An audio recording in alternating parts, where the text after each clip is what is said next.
But I think good to go. I think.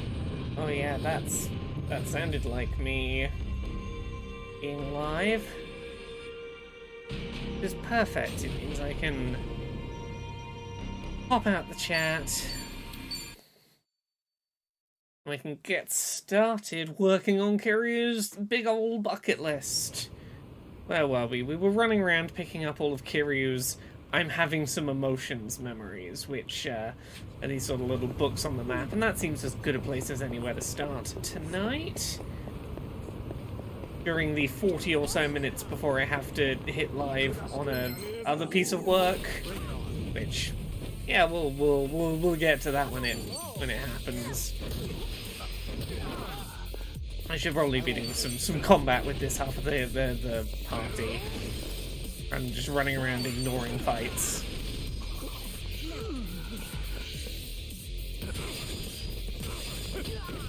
Yeah, I need to put Number on a different job class. His stats do not play nicely with gun. Follow my lead.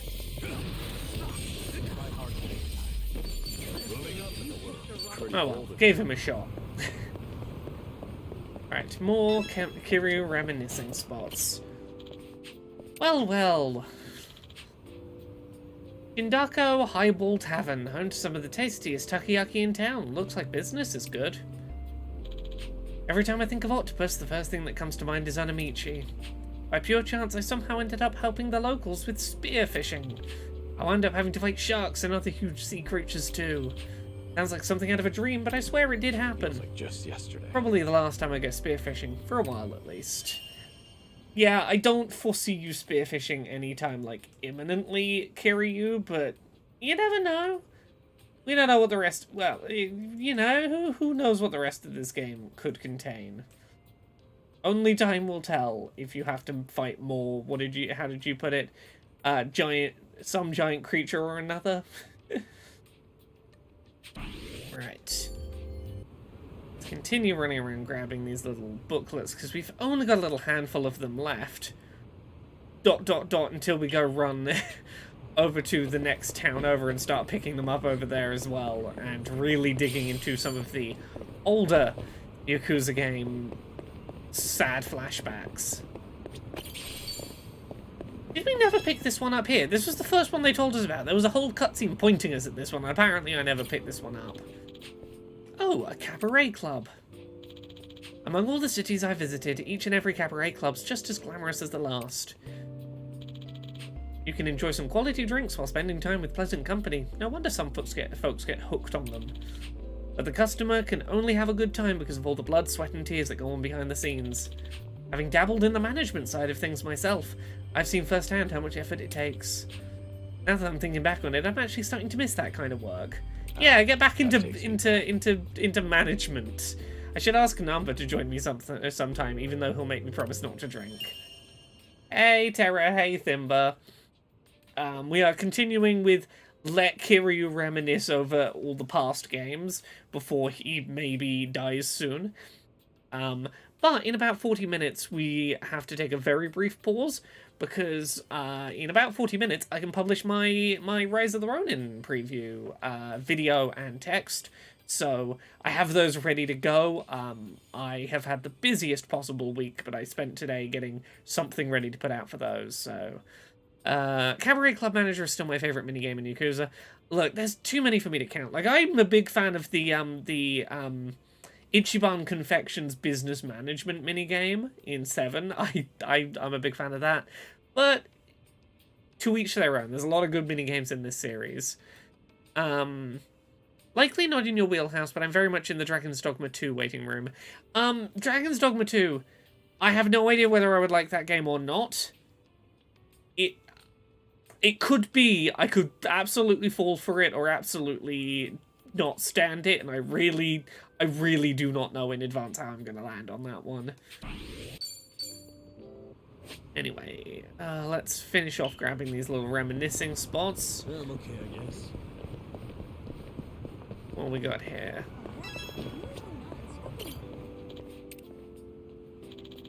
Otahime Land. A soap land looks closed right now. Seeing one reminds me of that conversation I had with Haruka all those years ago. When she asked me what a soul plant was, I had no idea how to answer. That cheeky little girl probably knew it would get me flustered and asked anyway. She definitely had me on the ropes there. I wonder how she'd react if Haruto asked her that same question. Ah, that takes me back. The streak continues, Thimba. The streak continues indeed. Also, I apologize if this doesn't seem like my usual stream time for anyone.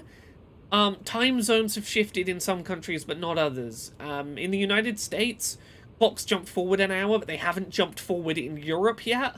So time got an hour closer to each other, and that's confusing. Right. What have we got left here? We've only got these ones over here, that's like 3 of them. We'll be done in no time on these. It's a game that will very much ask the player to play it on its terms. Yeah, and that's exactly the thing, is until I'm actively playing a game like that, I have no idea whether I'm going to get on well or not with its terms. I have no idea whether the unyielding thing that it is will work for me. Oh no, this is a tough fight, isn't it? Oh, this is that fight we had trouble with before, isn't it? Oh god, can I just run? Now's our chance.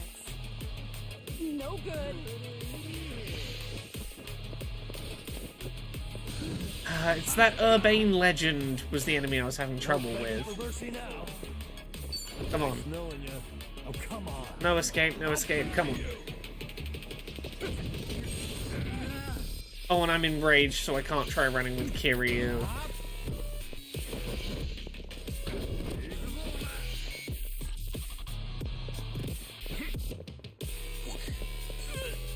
I'm on a roll. Let's go. No good. Okay, Multiverses is coming back in May. I'd seen word it was coming back. I did not know yet the specifics. Come on, Kiryu, stop trying to fight. We can try and run. Okay, we did escape. Where am I trying to get to? Can I go the long way around and avoid fighting them? I'd really rather not fight this lot until I've had a chance to grind this party off stream a little bit. Because there's that one enemy that I'm just not dealing enough damage fast enough to be reasonable, and I just can't be arsed with them. Okay. The official month is May. Today was just a confirmation for that. Okay, that makes sense. Right, I'm trying to get inside this arcade, I think. Is that where the reminiscing spot is? Here it is. Looks like an old-fashioned arcade. Guess it's what the kids would call retro. I used to frequent arcades like this back in the day. Had lots of fun playing games there. The folks behind all these games must be incredibly creative and unique. Sega logo. Come to think of it, most of what I played were from a company called Sega. They always seem to innovate with every new game they put out, and with a lineup like theirs, I'm sure they'll be around for years to come. Makes me wonder what other kind of games are out there waiting to be played. Well, there's at least one non-Sega game that exists canonically in this series, and that is Dragon Quest. It's the only non-Sega game we canonically know exists. I remember this. If I could live forever, I'd play them all. There we go, Gamer Kiryu. Where else have we got to run to?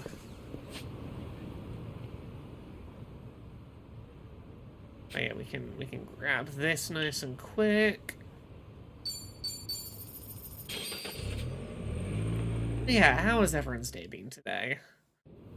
I spent my day putting together an accessibility episode about the Logitech Adaptive Gaming Kit for PlayStation. The PlayStation equivalent of that series of Logitech buttons and things you could get as like a little collection for the Xbox Adaptive Controller. And finishing up my Rise of the Ronin preview thoughts. It's been a productive one today. The Castle Keep, was it? The homeless here sure are daring.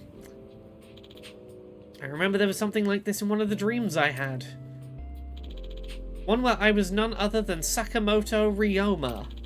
For some reason, I enlisted in the Shinsengumi, although I doubt the real Sakamoto Ryoma ever would.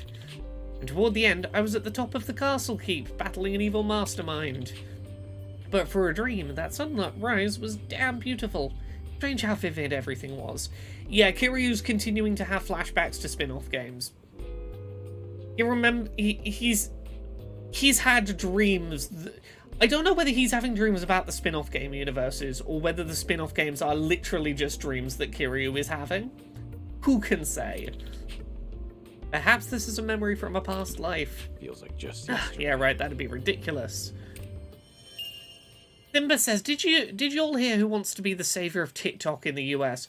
Oh god, I saw this and I've already erased it from my mind. It was someone fucking terrible. Who was it, Thimba? Remind me. I saw this story and I remember being horrified so much that it just didn't stick in my head, I guess. It was Bobby Kotick. Of course it was fucking Bobby Kotick. As soon as someone said it, I was like, I know as soon as I hear it, I'm gonna go, oh, that, yeah. You can see why I didn't want to hold on to that information. That is not information. I don't want to live in a world where that is true, and therefore, give me 5 minutes, I'll have forgotten that Bobby Kotick wants to buy TikTok all over again. Yeah, he wants to buy TikTok with some other rich guys. Oh, just what TikTok needed. Bobby Kotick involved. I've always been saying I would love if Bobby Kotick had more control over the app that I obsessively scroll on. It's my turn. God damn Bobby Kotick. Can you just stay defeated?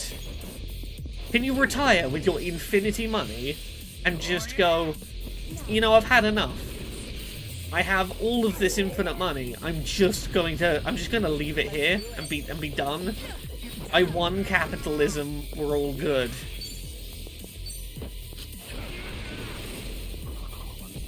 Allow me.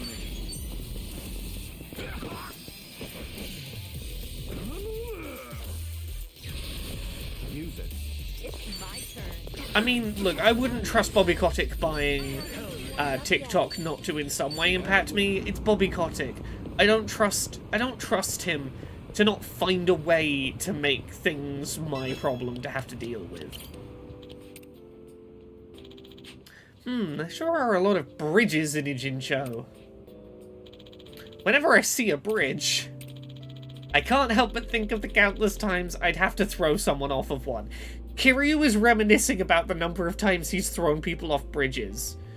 This is his bucket list, is, bridges. They make me think of that wonderful time I threw a man off a bridge, and then that other time I threw another man off a bridge. This brings back memories.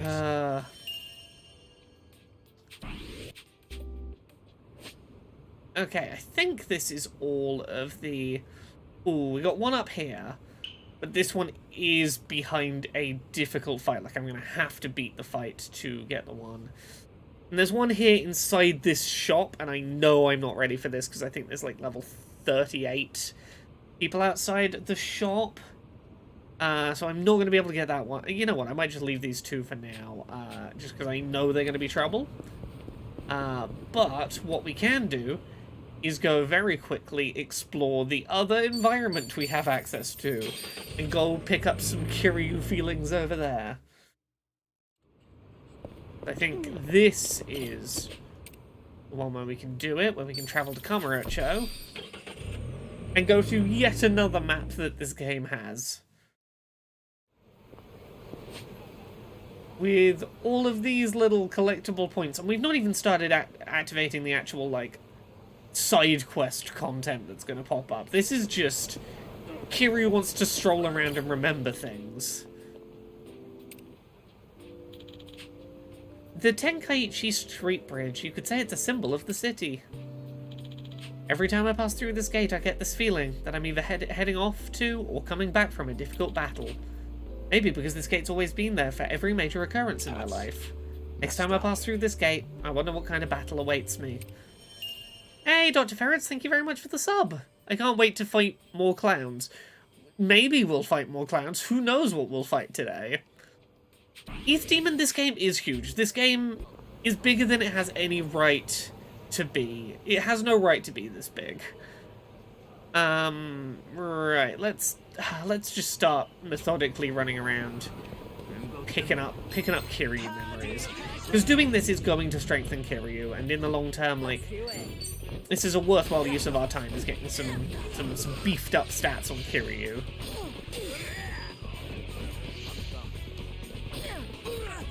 So that we can unlock his secret hidden abilities.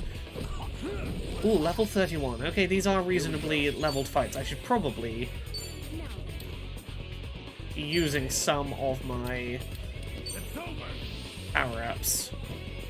Exactly, very smart use of assets. Like, this is literally a fucking bottle episode. It's go and read text and look at JPEGs of things from past games, but they managed to make it feel like a significant step on, like, hey, giving this character a proper send-off.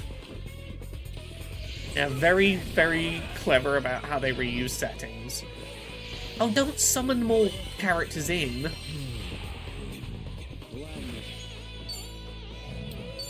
Okay, who was it who summoned the new characters? Was it you? Or was it you?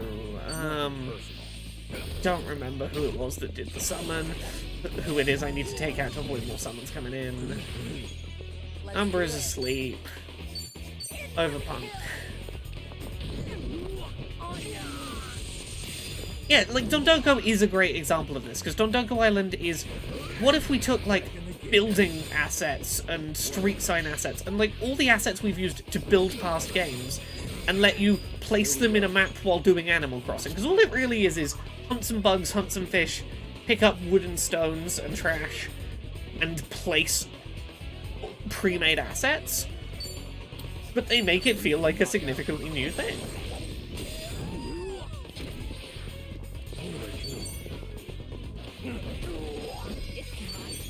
Okay, that's dead. We're gonna have to do some serious healing in a minute, but we can get on that.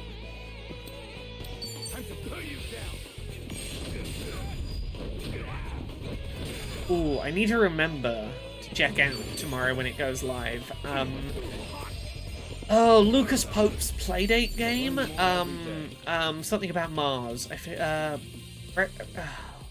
I've already forgotten the name of it. I know Mars isn't the name of it. It's finally coming out tomorrow.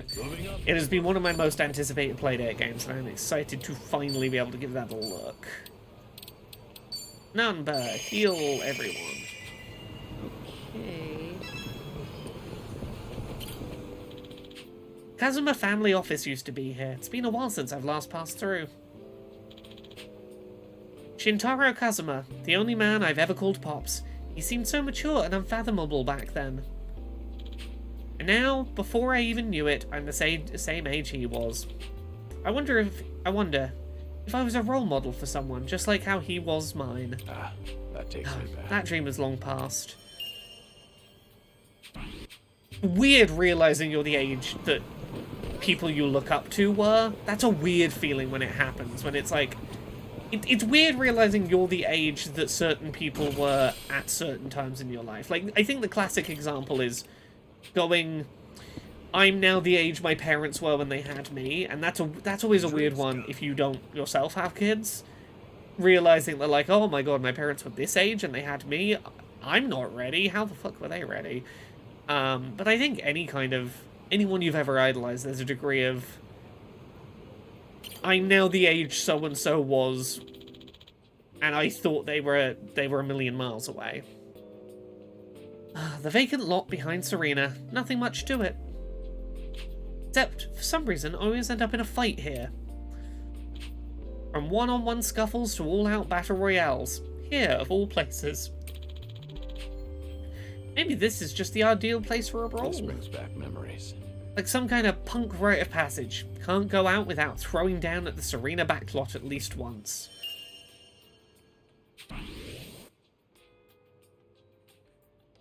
Simba says, I'm now the same age as when my mum gave birth to me. Yeah, that's a weird one. I don't like it's because it really makes you realize, like, oh, my parents were like, because like when I think of my mum being in her 20s and having me, I'm like, I know that's not that much younger than me, but I'm like, oh, you were a child. Like, that's in your 20s. That feels that I was a child. I couldn't have been a child at that point. That's weird. But very much does make me sort of appreciate, you know, everything my parents did, given, or at least, you know, the ones that were present, given all that. Anyway, Serena, or rather, New Serena, the only place in the city I feel the calmest. Nowadays, Date-san and the mama manage the place, but in the past, Reina was the mama, and Yumi worked there too. Nishiki and I frequented the place even though we had no money. Back then, we just listened to each other ramble on and on. I thought those peaceful days would last forever, but now I'm the only one left behind. I don't think I could ever get used to this loneliness. I remember this. It'd be nice if I could just walk into Serena, no hesitation, and have a drink. Kiryu, you're really struggling. You're having a rough one. I just want this man to be able to have a hug as he walks down literal memory lane. Oh, Stardust. At one point it was taken over by the Jingwang Mafia. But it looks like Kazuki and Yuya, the owner and manager, put in a great deal of effort to reclaim its title as Kamurocho's top host club. This town's a harsh place for honest folk. They earn my respect for not only surviving but thriving here. Actually, that reminds me. The first time I met Yuya, he came swinging at me right out of the blue. Said afterwards he mistook me for another Yakuza trying to squeeze protection money from them. Perhaps it's because they've got spirit. They've always been able to make it out here. Kazuki, Yuya, this might be a tall order, but don't settle for being the best in Kamurocho. Aim to be the best in Japan. Feels like just yesterday. And if I'm still alive by then, I'll send you to an extra-large congratulatory wreath. Anonymously, of course. Thimba says, someone I know really got some heat online for a comment in regards to the game Stellar Blade. Okay, what was the comment? Was this in any way based on the demo that leaked? Because, like, otherwise people haven't actually gone hands-on with it, so... Most people aren't really in a position to have much of an opinion on it. At present. But, like, it's hard to either make a bad comment or get angry about a bad comment at this point. Given the lack of having played the game most people will have experienced. Okay, there we go.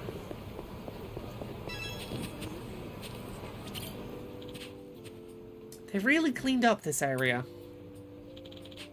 There used to be a lot of homeless camping here and there, but now they're nowhere to be seen.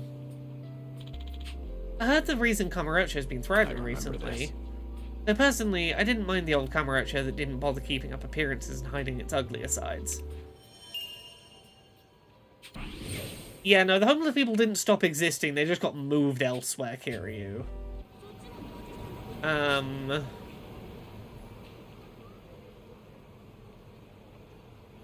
He commented on a screenshot from the demo that went live early, and the screenshot showed a character almost naked due to the tiny clothes.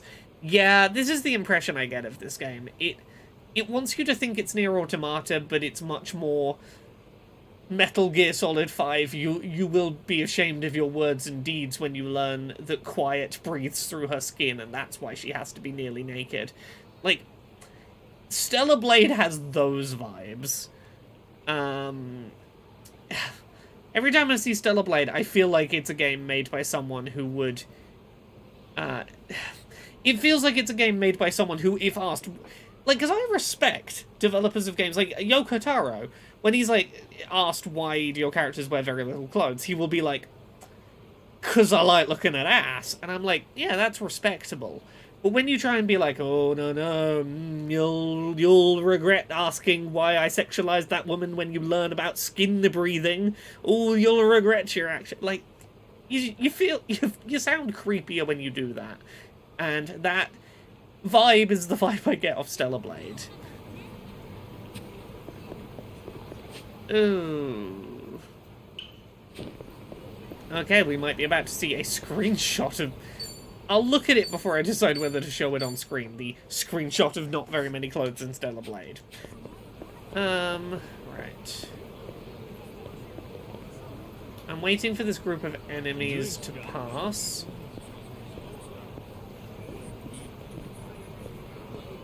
Oh yeah, there it is. There's the reminiscing spot. A few decades ago, I knew someone who occupied this building. The penthouse, in fact. Kamurocho's king of real estate, Tetsu Tachibana, president of Tachibana Real Estate. This is Yakuza 0, I believe. This is the who owns the vacant lot. I think this is that one.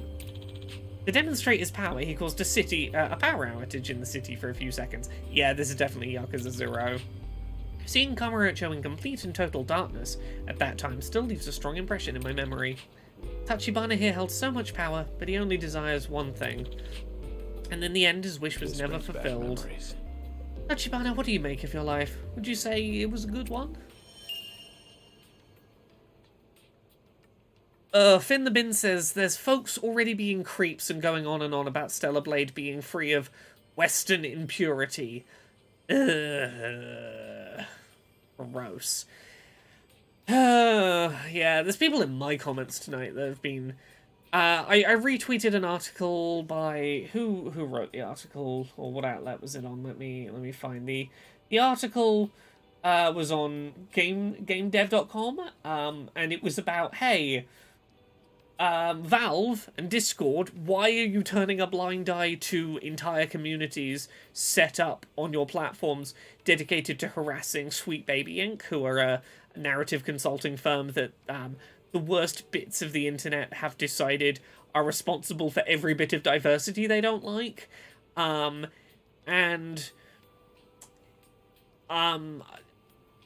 Someone did an article in which they asked, like, hey, Valve, Discord, why aren't you doing anything about this? And I had someone respond to me going, well, because they're not harassment, they're just lists. And I'm like, yeah, but, like, just fucking go into the articles about these groups. Both the Steam group and the Discord group both have in their rules, don't do anything that's technically against terms of service. We're only here providing a list of games they've worked on, nothing more, wink wink, with the implication, like the very clear implication being, use this list to go find games to harass studios about. Like, yeah, it's just a list. It's a list with a very explicit aim that has to tell its members, don't do harassment of the devs here. This is just a list, nothing. We're just an innocent list. We're just a list. Don't worry about when new games get added to us. People get harassed. We're just a list. Fucking gamers.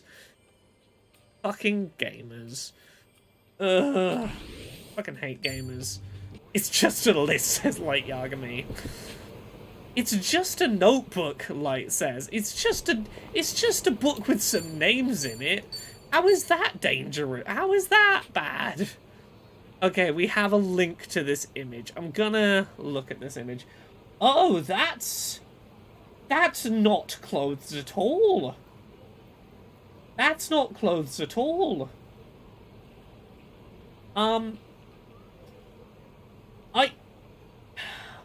Look, I'm not gonna show this image on stream. But I will say this. The genitals have so little coverage of them, you can see a dividing line very, very clearly. I think I made that clear enough. The only reason I know that those are supposed to be clothes is her nipples are missing. Like, I guess that's a skin tone something? And that isn't the demo. I mean, look, the image is in chat. You can look at the image. I'm not showing you the image. No, you see what I mean. You see what I mean about some of the just you didn't even try elements of this.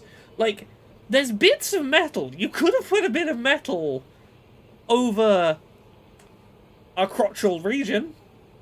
That could have been one of the places you put a tiny bit of metal. Oh. God damn. That is, surprising. Okay, where are we heading? We are heading up to here if we can. Oh, can I just go straight to the... Oh yeah, I can go straight to the fast travel point. Hey, game devs, just admit you're horny. Right! Right!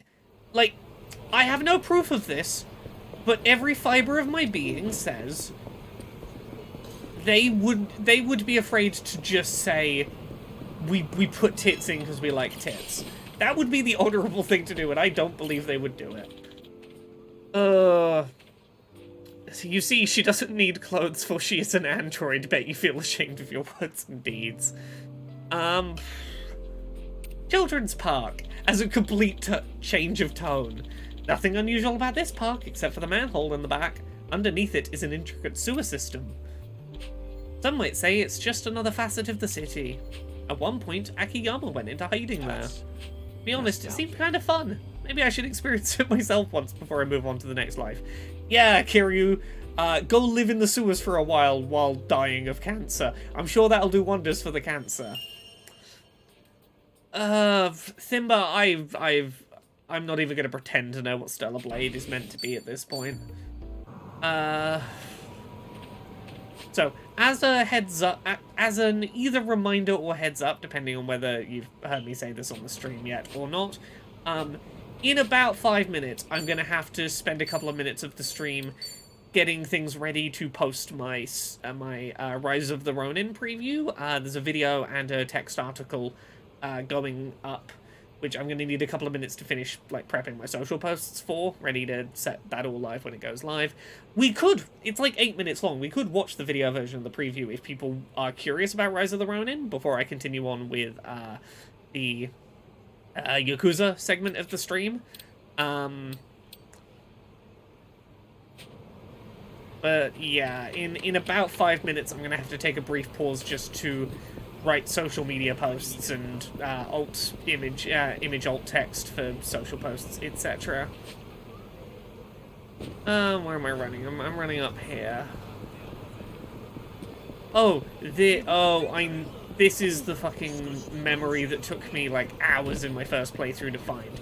It looks like it's inside the batting cages, but where it is involves running around the back of the batting cages, all the way around here, up this ladder.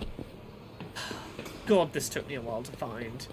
It's on top of the batting cages. It is here. And I was confused as to why I couldn't find this inside the batting cages. Still a satisfying sound. Whenever I think of baseball, Shinada comes to mind. Tatsuo Shinada, a man who once made his debut in the big leagues. He fell victim to a fate so cruel that it'd be wrong to write it off as bad luck. But despite everything, he never lost his passion for baseball. I don't think I'm capable of dedicating my entire life to one thing like he has. I respect him for that, and envy him a little. Oh, it's never too late to start trying, is it? That takes me back. Maybe I still have some time to find my true passion, like what baseball is to Shinada. Ooh, I think Jane has just sent me this week's accessibility thumbnail.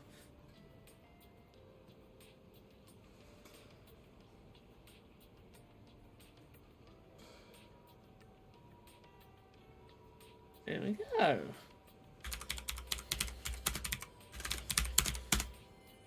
Terra, you can scroll up in chat slightly to find a link. There's a female character in Stellar Blade wearing the fewest clothes I've ever seen a video game character wear. And the gamers are being gross and making this into a, finally, we've defeated Western imperialism that insists on putting clothes on women in games. Ugh. That's basically what the discourse is, seemingly. Or at least, that's one of the discourses at the present moment. Okay, let's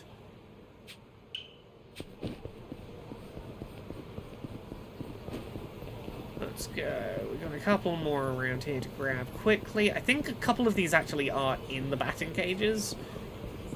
Oh no, one of them's behind a fight over here, isn't it? Is it? No.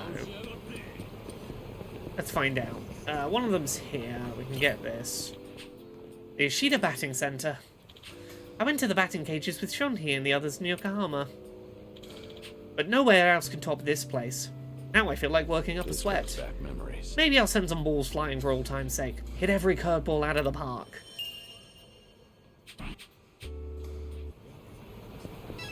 There's gonna be one in here. And it's probably about time for me to get putting my social post together for that preview. That was a good hit. Baseball bats reminds me of, well, Majima-san.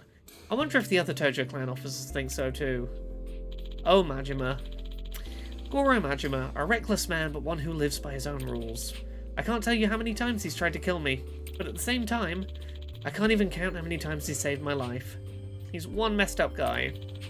But despite all that, he's more suited to be a boss than I ever will be. I remember this. If both Majima-san and Kasuga could lend me a hand, I'd feel like I could take on the world.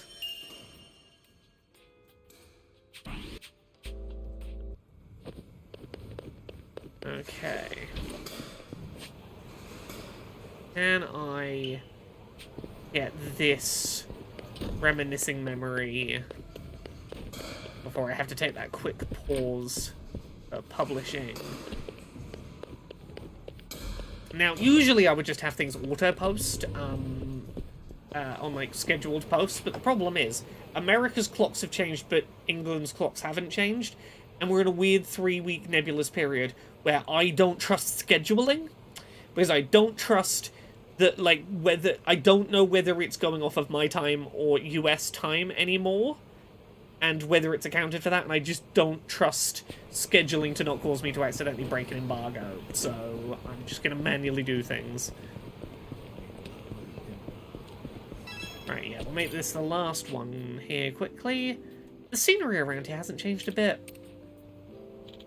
I just remembered something hilarious. About 10 years ago, I had an encounter with Rikiya Shimabukuro, captain of a small Okinawan Yakuza family. One time we had to pretend to be a couple to sneak into a love hotel. It caught me off guard. At the time, I couldn't believe what was happening. But looking back now, it was pretty funny. Thank you for that, Rikiya. Kiryu got over his being a bit uncomfortable with pretending to be gay, and he's like, actually, in hindsight, we had a good time pretending to be a couple. Good on you, Kiryu, for getting over that. Now, this is the bit where I briefly have to sort out some technical things. So, forgive me for just a moment doing scheduling prep for an article, because that's how some days go. Let me shuffle things around and get the article stuff that I need for the social posts.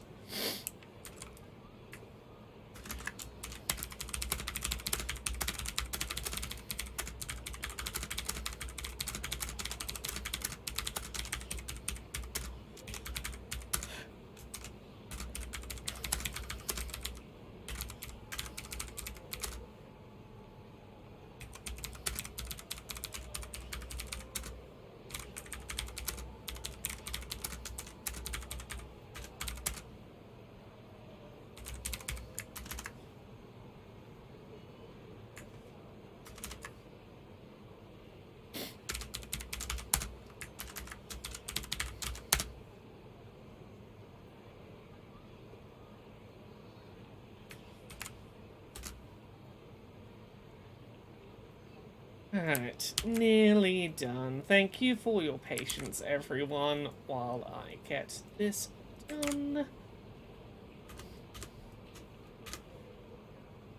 Now to add the image. But yeah, if anyone's curious about Rise of the Ronin, in about 4 minutes I could pop on the preview that I did that's going up today. If people fancy spending 8 minutes learning about a game I've been playing for work. Haven't had a chance to talk about yet. Do the alt text quickly.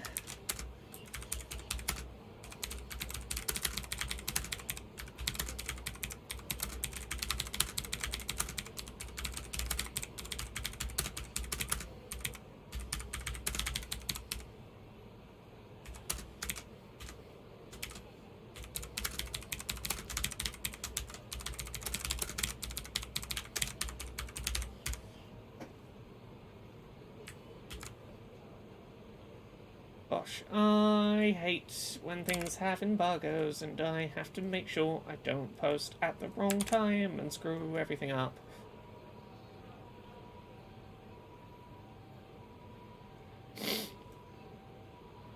Right, there's like 2 or 3 minutes before I can post this. 2.5 minutes before I can post this piece. And we're in the weird, awkward amount of time where it's not worth me going back to the game to then just have to go back out of the game to do the post. We're just going to hang out here for a minute. We're just going to chill. For the 2 or so minutes before I can hit the button and make these thoughts readable for people. I'll get the preview video ready so we can just... We'll chuck it on, probably. Yeah,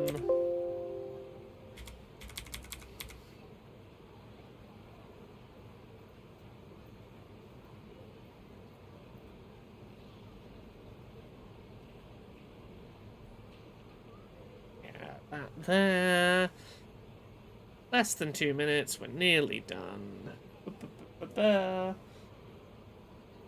Again, I just don't trust the scheduling feature while we're in the time zone bubble where time doesn't line up the way it usually does. Right. A minute left. I've got to be patient, wait another minute before I can hit play and show people the things I've been doing, the things I've been looking at.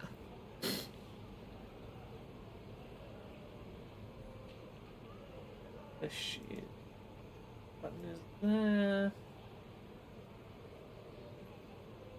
Yes, calendar app. I know that this embargo lifts in about a minute. 40 seconds. Then I can be getting on with things.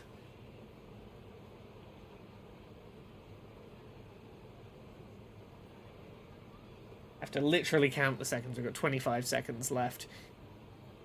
This is the boring bit of doing this as work. Like this is the bits you don't see, is when I'm just sat here going, okay, when's it time that I can click that button, set out the social posts, and make double and triple and quadruple check I haven't gotten the times wrong, etc. Imagine if Laura goes live 1 minute early and Team Ninja have their lawyers ready. Ooh, funnily enough, it's time, so I can hit public, unsave. Video is up, and the written version is up. And I grab the URL of the written version.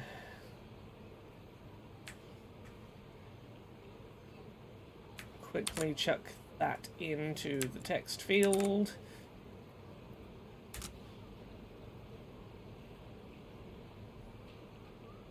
Copy the post, set it live, do the social post on all the platforms.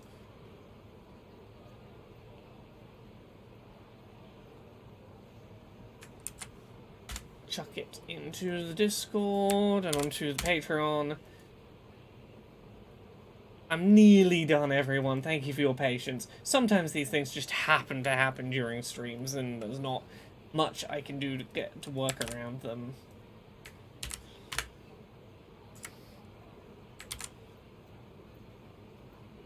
And I'll chuck it on. It's like 8 minutes, so we can.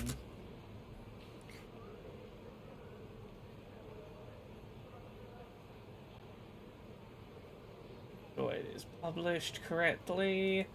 Done. It's in all the places it needs to be, and now I should be able to pop it on the stream, I think. It's easy. We're going to get it down to a watchable size. I exported it in a large format.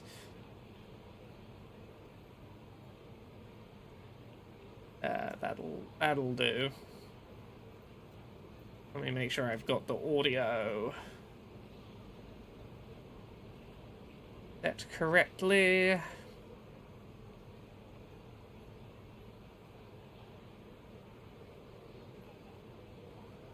Let's try this. To make comparisons between Rise of the Ronin and other... It's easy to make comparisons between Rise of the Ronin and other games similarly focused on tough combat encounters with bosses. The game shares some pretty fundamental DNA with games like Dark Souls, some style influences reminiscent of Sekiro, and an open world that at times invoked similar feelings to playing a game like Elden Ring, albeit on a more controlled scale. However, the thing that most sets Rise of the Ronin apart from those comparisons, at least from what I've seen thus far, is the way that the game treats cooperation not only as a mechanical tool, but a narrative element to explore.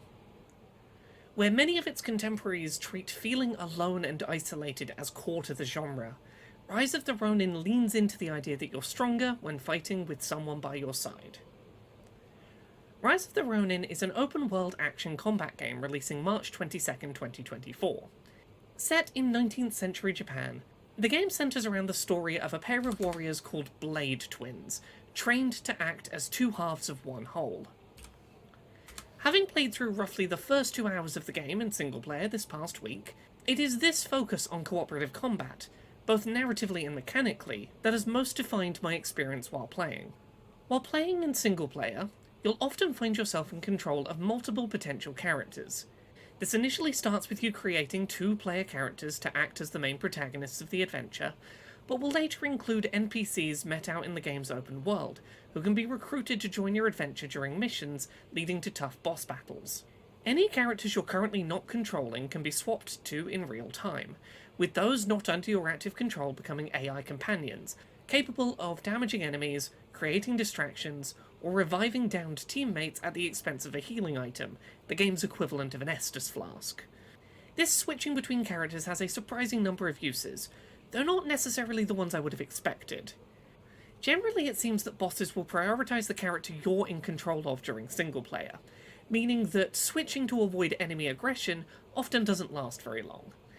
However, if a boss is committed already to a lengthy attack combo, switching characters might allow you a moment to take control and strike from behind, for example, while the boss is already committed to attacking one target. Additionally, each character is able to be equipped with 2 weapons at a time, allowing for a wide spread of potential weapon types to be available to you if you're tackling a mission as a party.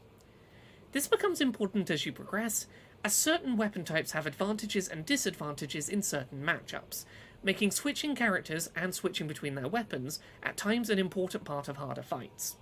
One thing that I really appreciated is that once you've made it through the game's fairly robust character creation, you're able to choose your combat class from an informed perspective, rather than just based on gut instinct. After you've selected a starting class, with its associated weapon proficiencies, you're given a chance to try out the game's suite of basic weapon types, in order to confirm that you actually enjoy playing using the weapon types you've specialised towards.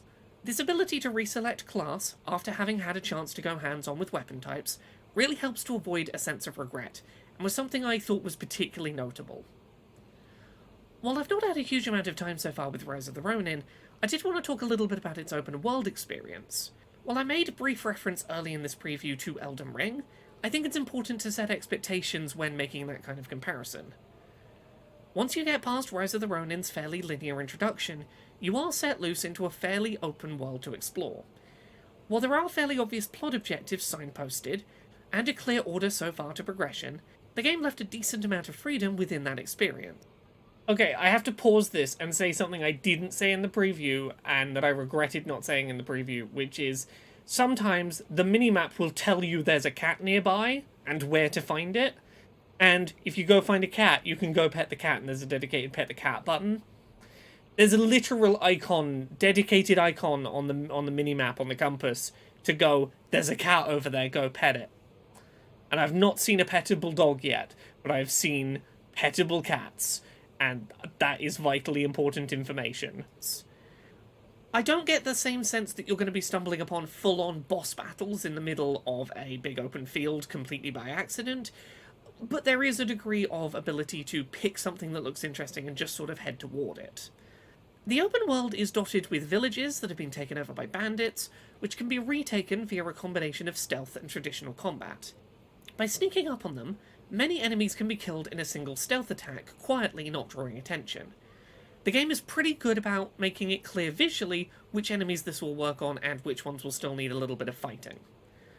While alerting an enemy and entering regular combat will draw the attention of some nearby enemies, it feels like there's a much smaller range of enemies that get alerted here than in many other titles that offer stealth approaches to encounters.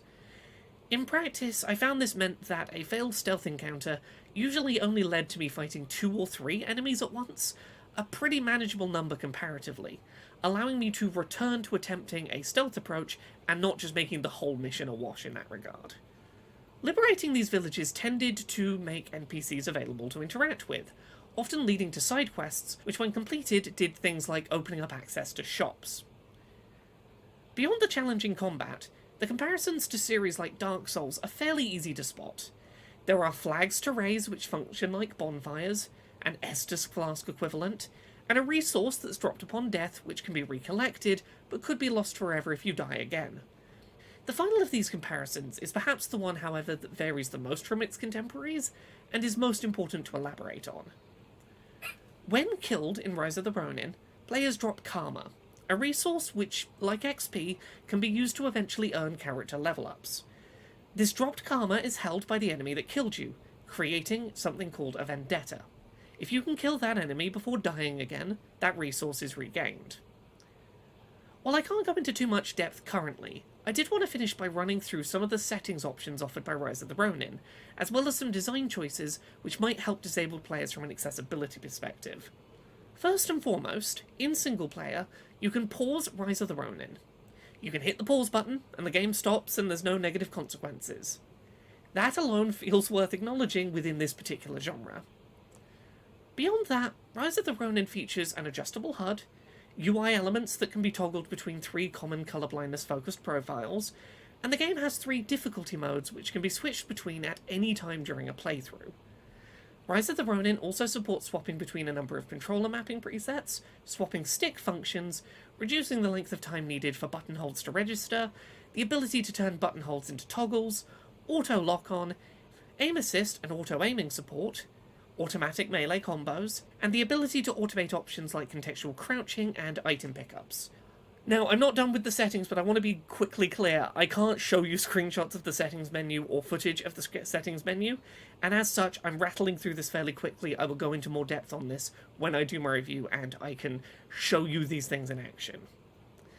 The game also offers subtitles with speaker names, subtitle size alteration, subtitle backgrounds, and sound effect captions. Players can reduce the dynamic range of audio, making volume more consistent, as well as tweaking a bunch of motion sickness focused settings, such as motion blur, depth of field, chromatic aberration, vignetting, and noise filter visuals. The game also features an accessibility menu, which collects some of these settings, particularly aimed at disabled users, into a single section. While I've not had enough time with the game so far to test how all these settings work in practice, or to test how they function with the game's co-op mode, I did want to take some time to highlight their existence. I can so far say that the game's difficulty customization mechanics and ability to pause are particularly reassuring to see implemented, and in conjunction with being able to use AI characters to revive myself if I fell in combat, I've been really pleased with this game's balance between being challenging and offering tools to help overcome that challenge.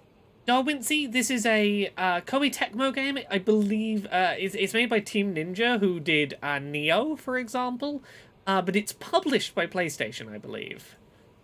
Rise of the Ronin is a game it's hard not to compare to its contemporaries, but so far the decision to lean into solidarity rather than isolation has given the gameplay and the narrative a tone of their own. I'm looking forward to being able to go hands-on with the game's co-op content soon, as that feels like it's where Rise of the Ronin truly has the most potential to shine and set itself apart. It definitely has some Ghost of Tsushima vibes. There's a lot of things it feels reminiscent of, or like there are clearly similarities to. Yeah, that's something I was working on getting ready to publish today. There is a limit to how much I can currently say about that game, but I can talk about the first couple of hours, and I wanted to give a sense of what it actually was in practice. So yeah, there you go. That's a little peek into my work day today. It was putting that Rise of the Ronin preview together. The review embargo, I think it's like a week and a half, 2 weeks away that reviews go up. And I will do my best to get plenty of time in before then to talk about it in more depth, but it's rare that I get code for a game early enough that I get to be part of the preview cycle ahead of reviews. I took the opportunity and I went for it. If nothing else, thanks to me, all of those menu settings are now known, which hooray for making accessibility information more readily available. Now, I'm gonna need to fight them to do that reminiscing memory, so I'm not gonna bother with that one. I'm not strong enough for some of these fights yet. Some of these little memories will have to wait for later. Oh, I'm gonna pop the audio back up.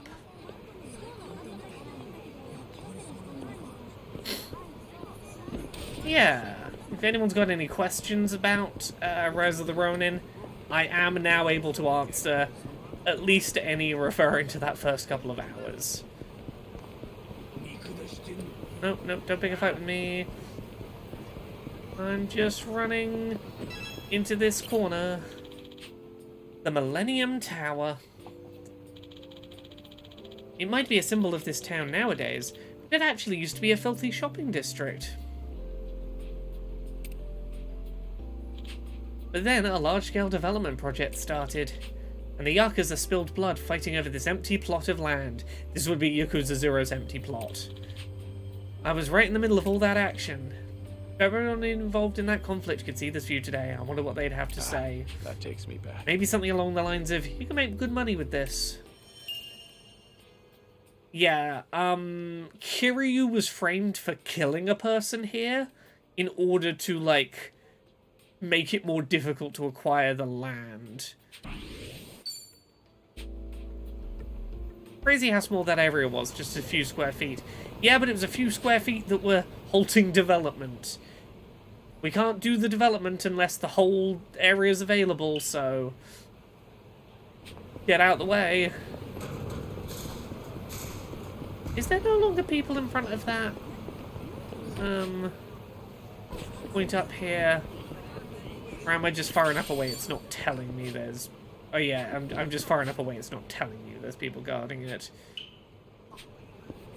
Okay, well we will save in case we get wrecked by combat.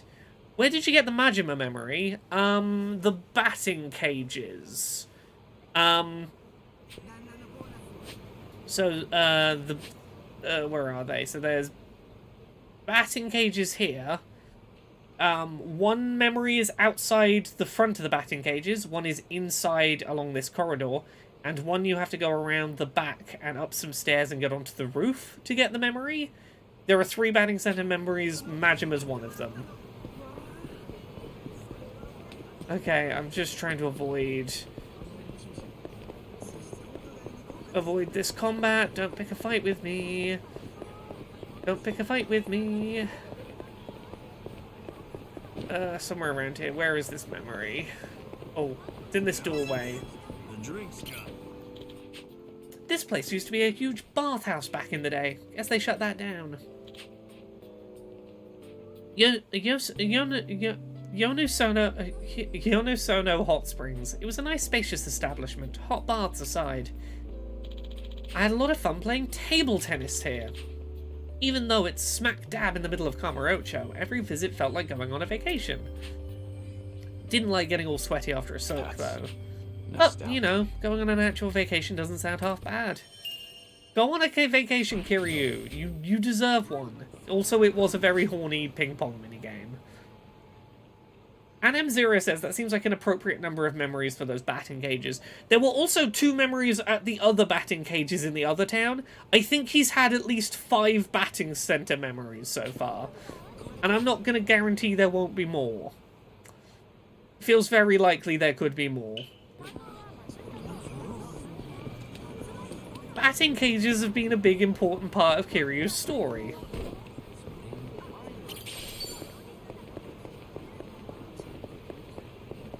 Man loves hitting things with bats. He loves hitting things with wooden things of any variety. Everything's been cleared out here.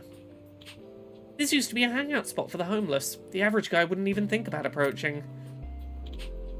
But it guarded a huge secret. Purgatory. The florist, a legendary informant, oversaw an enormous entertainment district hidden from plain sight.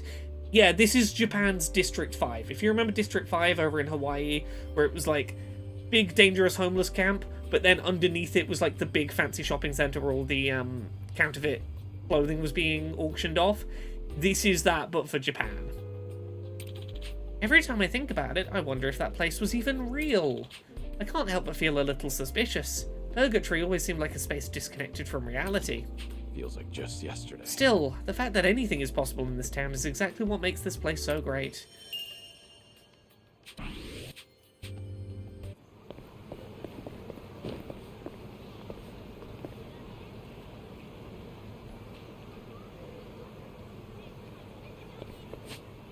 Right, where do we go?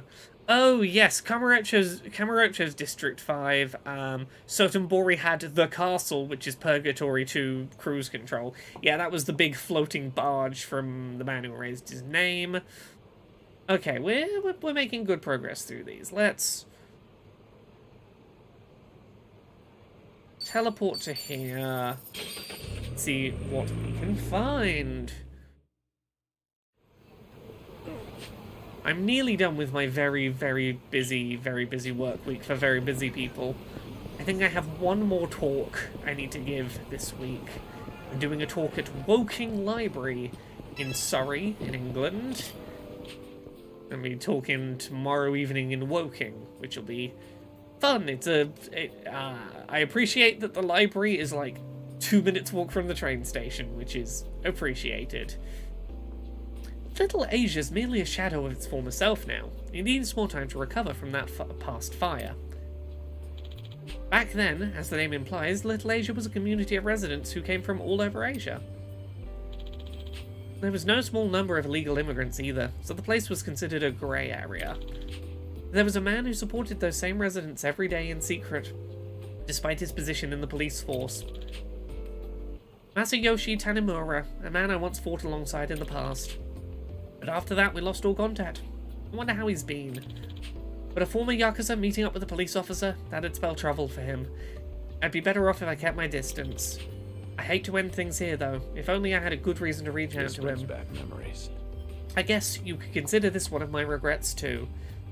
Look, I'm never going to say there's a good cop, but you could do worse than a cop that is actively going out of his way to altruistically look after the local immigrant community and keep them from being caught as people who don't have documentation to be in the country.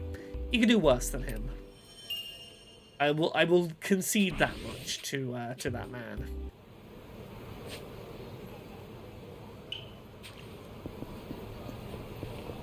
Little Asia in Yakuza 0 had the narrowest corridors I've ever seen in a game. Oh no, okay, I gotta avoid these. Oh, level 38 perverts. I gotta survive the level 38 strippers.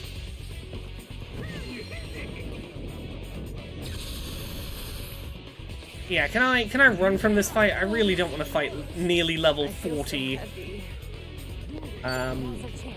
perverts. Okay.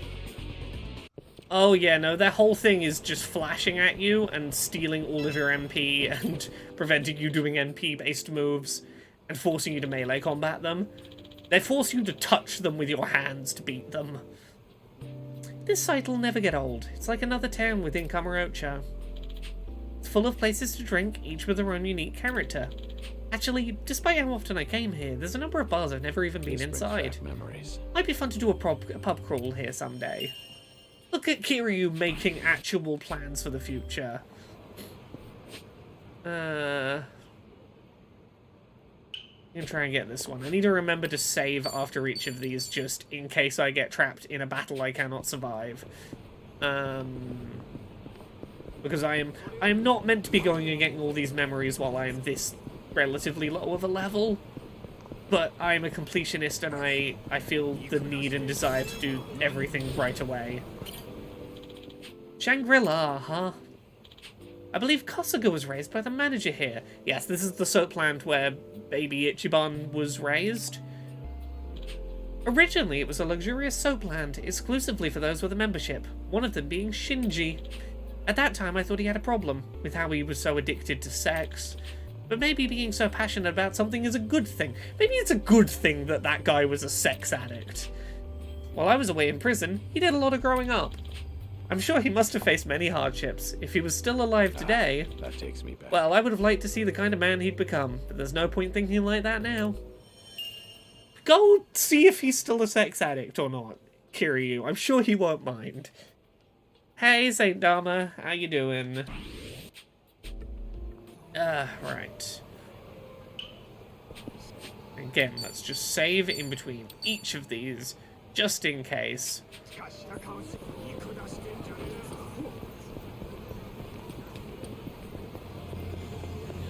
Come on, don't pick a fight with me. I'm just trying to get here. Kiryu said if he was still around, Shinji dies in 1. You are right, Shinji dies in 1.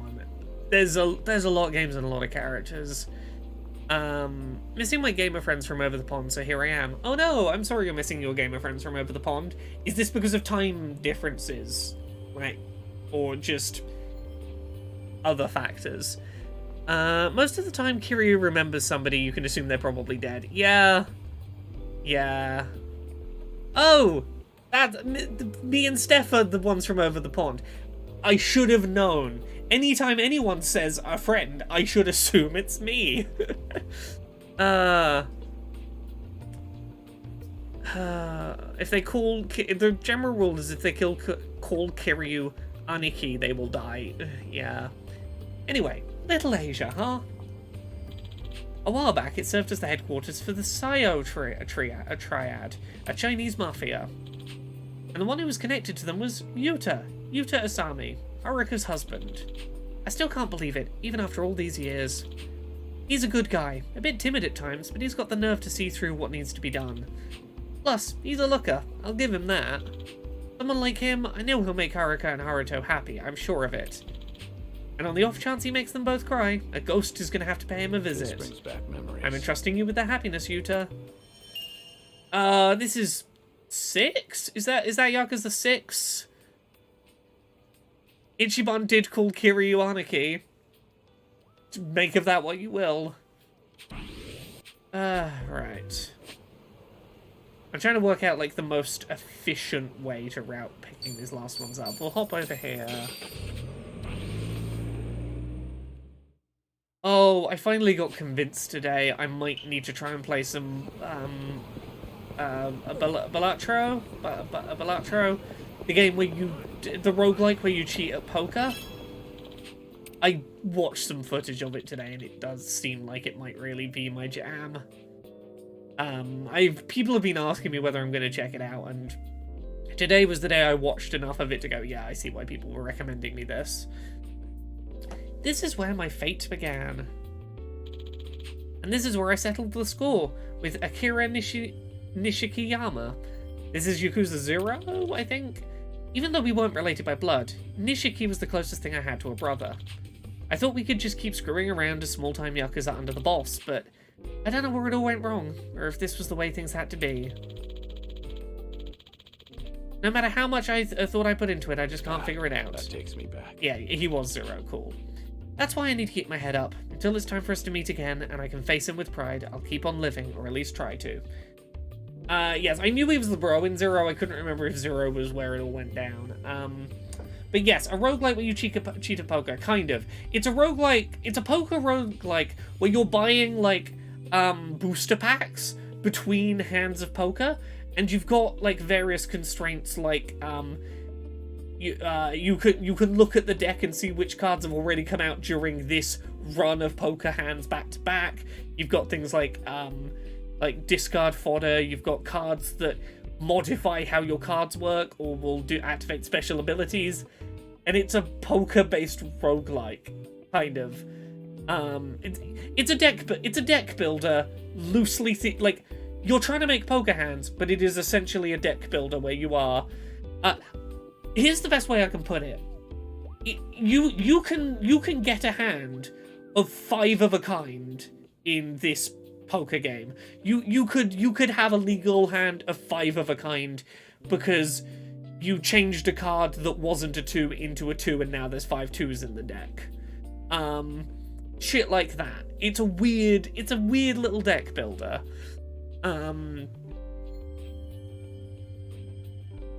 Thimba says, I joked that Team Ninja lawyers would come to Laura and then my internet went out, so I guess they came for me. How dare you joke that I would break embargo? They had to come for you. For such a heinous joke.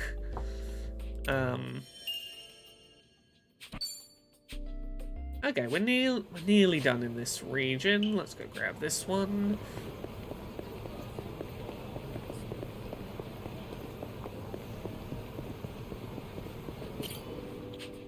Phantom. I'd love to have a drink, but I don't want to make anyone fuss over me. A long time ago, this place used to be called Bacchus. It served some great drinks. It's also the place where I met Haruka for the first time. She was alone, in a bar littered with corpses, clutching a gun. I was shocked to see her there. She was so brave. Back then, she was only a child who only wanted to find her mother. To think that Haruka's now a mother herself, and that she'd give her life to protect her own child. Back memories. The longer you live, the more surprises you get to see. Yeah, for anyone who's not played the series, this is essentially Kiryu's daughter. Might as well be his daughter. She has a son who is basically Kiryu's grandkid.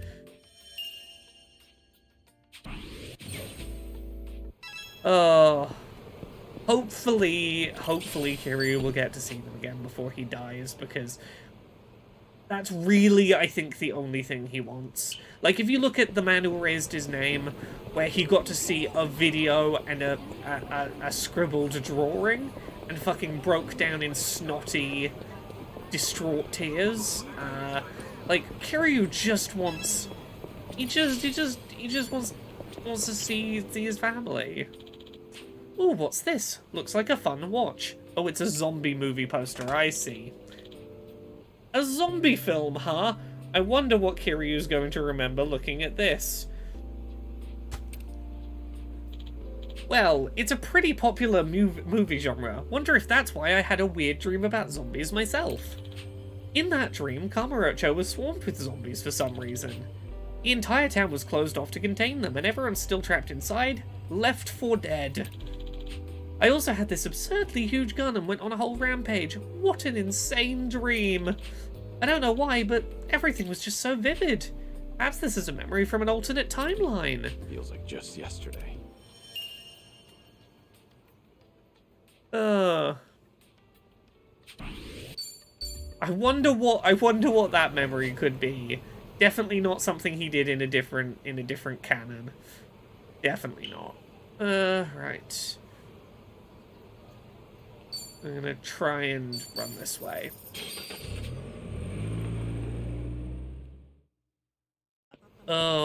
Tomorrow I have to... So I've written my script for my talk I'm giving in Woking tomorrow. I haven't yet done the very important step of doing a test read and seeing how long it is. I know how long it should be, roughly, based on the word count and how long it usually takes me to read, read talks in like a setting, talks. Read things in giving a talk context, but I've not actually done my practice run yet, so I've got to do that tomorrow morning and check. I've written a number of words that will fill the amount of time that I believe it will fill. This dungeon sub-boss says, no mention of his old rival having a cybernetic gun arm in that universe. I mean, look, there's a million things he could reminisce about. He's not got time to reminisce about everything. Hey, don't slow down on my account. Cafe Alps. This place has been around a while. It was even well established before the bubble era. I spent hours nursing a cup of coffee here before. Gotta say I'm pretty fond of the place. If memory serves, all sorts of dangerous things went down here. Darwincy says, equip his classic outfit just for this occasion. I mean, we could equip his classic outfit for Kiryu's bucket list / reminiscing adventure. That might not be a bad fit. I even remember completing my first ever job training session at this cafe. I once worked somewhere called Tachibana Real Estate in the past, and my instructor was a man called Oda. He drilled Business Etiquette 101 into my head here. He was an asshole though, never liked him that much. Thanks to him, I remember the proper way to exchange business cards to this day. Nostalgia. Kind of a useless skill, though, when I have no reason to. Kiryu's busy remembering stuff down the line. Don't worry, Kiryu's having so many memories. Oh, he will only wear it in battle.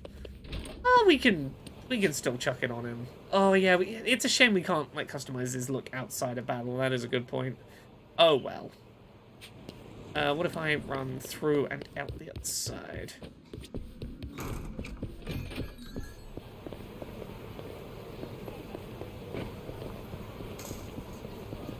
Oh, I see it. Ah, let me get to the memories. Now, why would they build a police station this large here? It's giving off an I've got my eye on you vibe. Yeah, they're trying to make a panopticon. They want from anywhere you to feel like you could be being watched by your surveyors. Also, can I just say, I fucking love that the man who erased his name acknowledged they'd built a panopticon. No one ever acknowledges the panopticon. Rest in peace pretty much everyone from Zero. Well, yeah, Zero was made later to be a prequel, which meant they couldn't create anyone new without people wondering where they were later in the series, so a lot of Zero people die.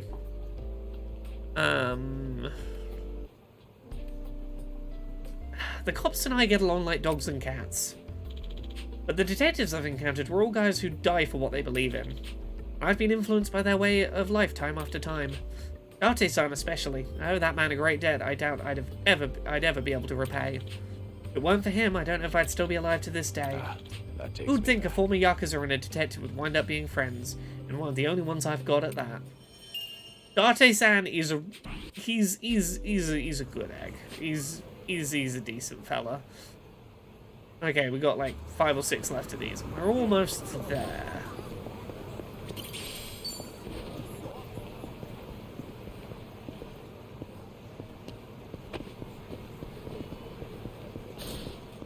Here we go. Ebisu porn. From family heirlooms seized as part of debt collection to a ring being sold the same day it was given to a hostess. Pawn shop is a place for where all kinds of things gather, each with their own history.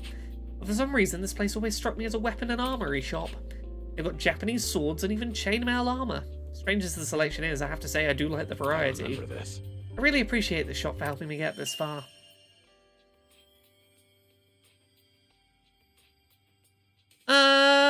Saint Dharma? I didn't know that. I hadn't seen that new Council of Geeks video. But good to know. That's cool. Oh, Kiryu and Majima have both died at least once on paper. Like, their not having died is tenuous at best.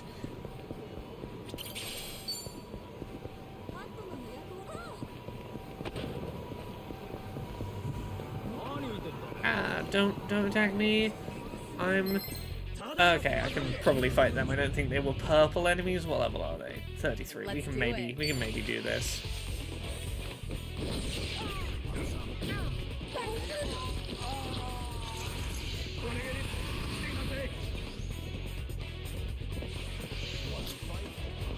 Here we go.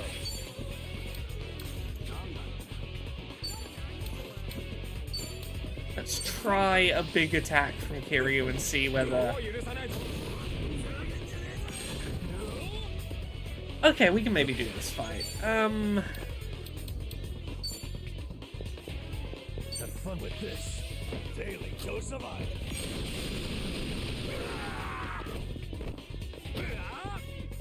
This will be tough. Okay. That's an area of effect attack. That might do it. I'm really having to take more than one of them down during this combat round. Thimba says, as of late, a lot of streamers / YouTubers are getting exposed for the real shitty person they are. Yeah.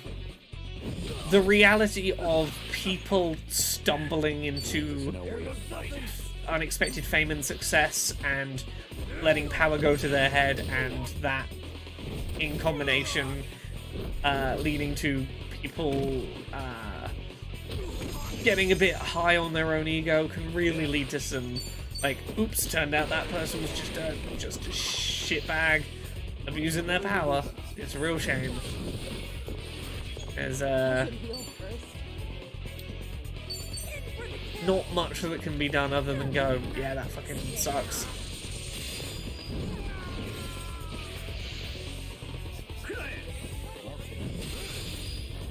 Damn it. Sorry to drag my feet. Back in. Okay. Never believe your own press kit. Well put.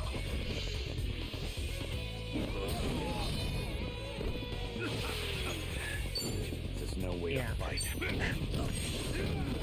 Like, I've talked about this before, there's certain behaviors from creators that always give me, like, a real uneasy vibe. And, like, the big one for me is creators who have a nickname for their fan base that is very specifically, you are my real, legitimate, real-life friends. You know, oh, it's all of you, the best friends, the best friend squad, the besties, the ultra good real life best friends. Like, you get a creator doing that, and my first instinct is to assume you are trying to abuse parasocial relationships to your own benefit, to Not bad. to start playing the you're secretly my favorite fan, like, as a way to, like, fucking start controlling people. Like, I'm always really skeevy of it. Saint Dharma, I don't even want to get started on that person. I'm not even gonna fucking give them the dignity of being mentioned by name on this stream, other than to say, among many things, including a lot of fucking racism, I would note, really fucking gross to use the possible suicide of a person recently as a way to try and get video clicks. Real gross to go, we don't know whether a person's alive or dead, I'm gonna make content out of that. Nah, fuck off. Among the many other reasons I can tell that creator to go fuck off.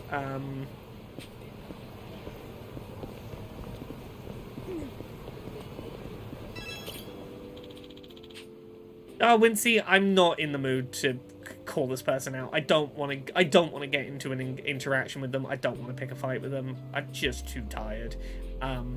I will acknowledge that person is shit, but not give them any airtime, and I don't want anyone else to go picking a fight with them on my behalf. Anyway, the Agrikawa family office used to be around here. Ichiban Kasuga, the man who was instrumental to the dissolution of both the Tojo clan and the Omi alliance. And now, I believe you to be a man I can trust to do what needs to be done. This might be the first time I've ever entrusted someone with such a big task. Feels like just He really is one hell of a guy. Oh, he's happy to pass the torch to Ichiban. Hell yeah. Okay, let's run down here. I should have eaten first.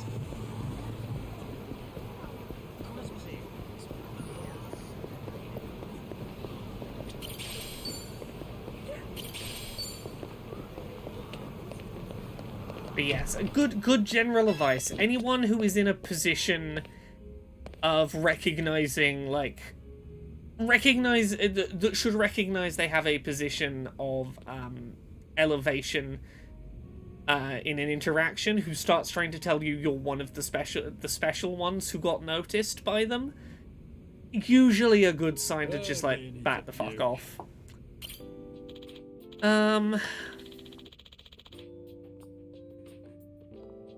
La Marche, huh? I can't believe this place is still kicking.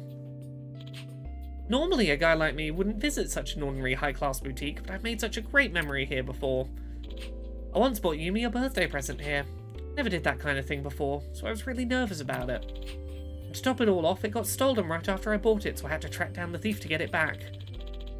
I went through hell because of that ring, but it was all worth it, because I was able to give her something she'd always wanted. Feels like I hope just Yumi was happy yesterday. with it. La Marche, I'm going to assume is like the market, like Le Marché. from Supermarché. I might be wrong, but I'm assuming it's like it's the market. Ryujin Hall, known as the Divine Dragon to some. That's the studio of Master Utabori, a legend among tattoo artists. I had my back inked here. The first time I saw my finished back tattoo, I was so shaken up. And in a world of pain, I thought I wouldn't be able to move. I hope Master Utabori is doing well. I wonder what he'd say if he saw me now. Would he think I'm living up to this tattoo? Honestly, I'm both tempted and terrified to find out. Okay, we're nearly done. Very nearly there. We've got like these 3 that I can realistically get while we're here. Let's try and get this one from down. That one's behind a fight. I'm not even going to bother with trying to get that one right now. We will get this one.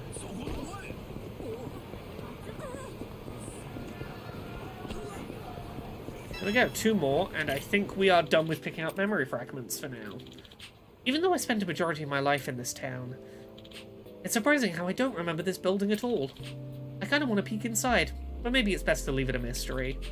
After all, the people who work here either have nothing to do with me or don't know I exist. They've got their own lives to live. Strange to think that, but it just goes to show the world is a wondrous place, bigger than we could ever imagine. If the opportunity presents itself, I look forward to the day I get to see what's inside. Kiryu's now having reminiscing flashbacks about places he's never been, and about, reminiscing on the time I never went here. Kiryu, you are stretching reminiscing flashbacks as a concept just a little bit.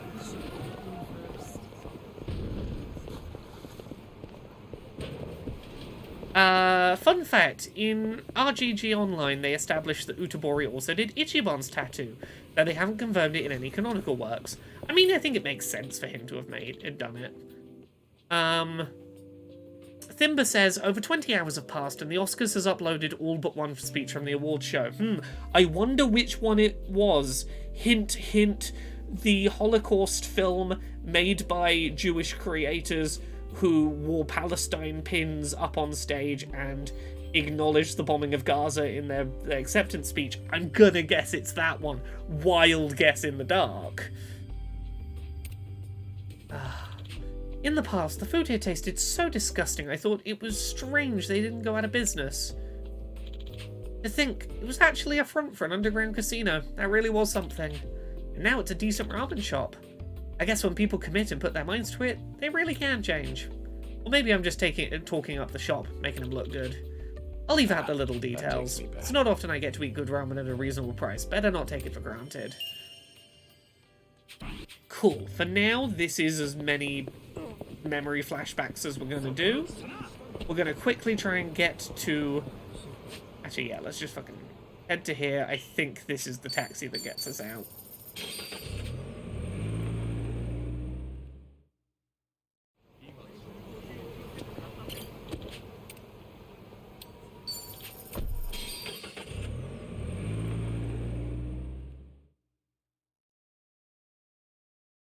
Yes, the film about the Holocaust going on, but the people in the background and people ignoring it despite it going on all the time. The fact that, like, people are willfully turning their eyes to the existence and presence of the Holocaust as it's ongoing.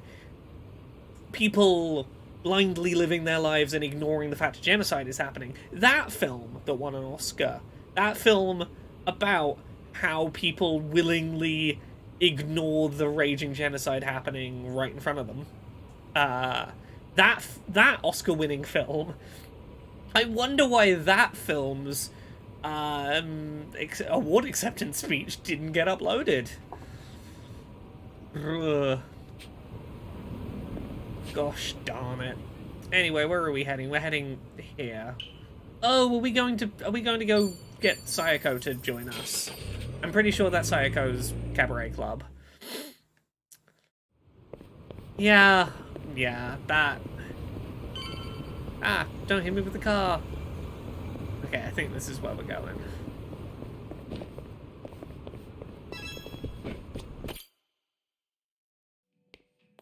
Yes, there's videos of the award acceptance speech, but an official upload would make it a lot harder for propagandists to misquote. Yes.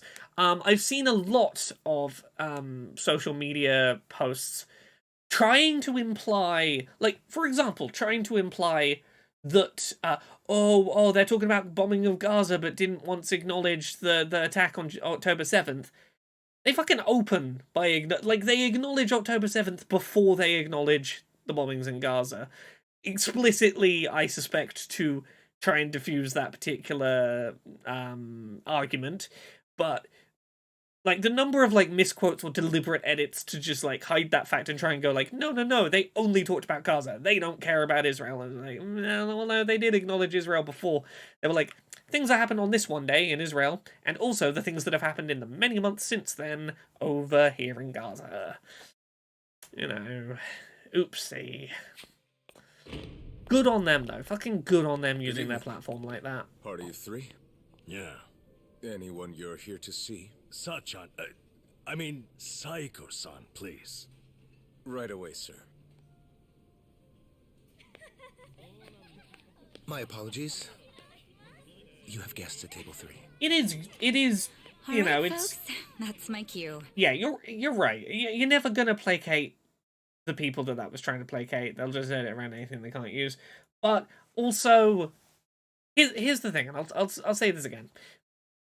I appreciate particularly those creators using their voice to do that at the Oscars, because there's a lot of people who could have spoken up about Palestine at the Oscars who would have been a lot easier for Israel to try and discredit.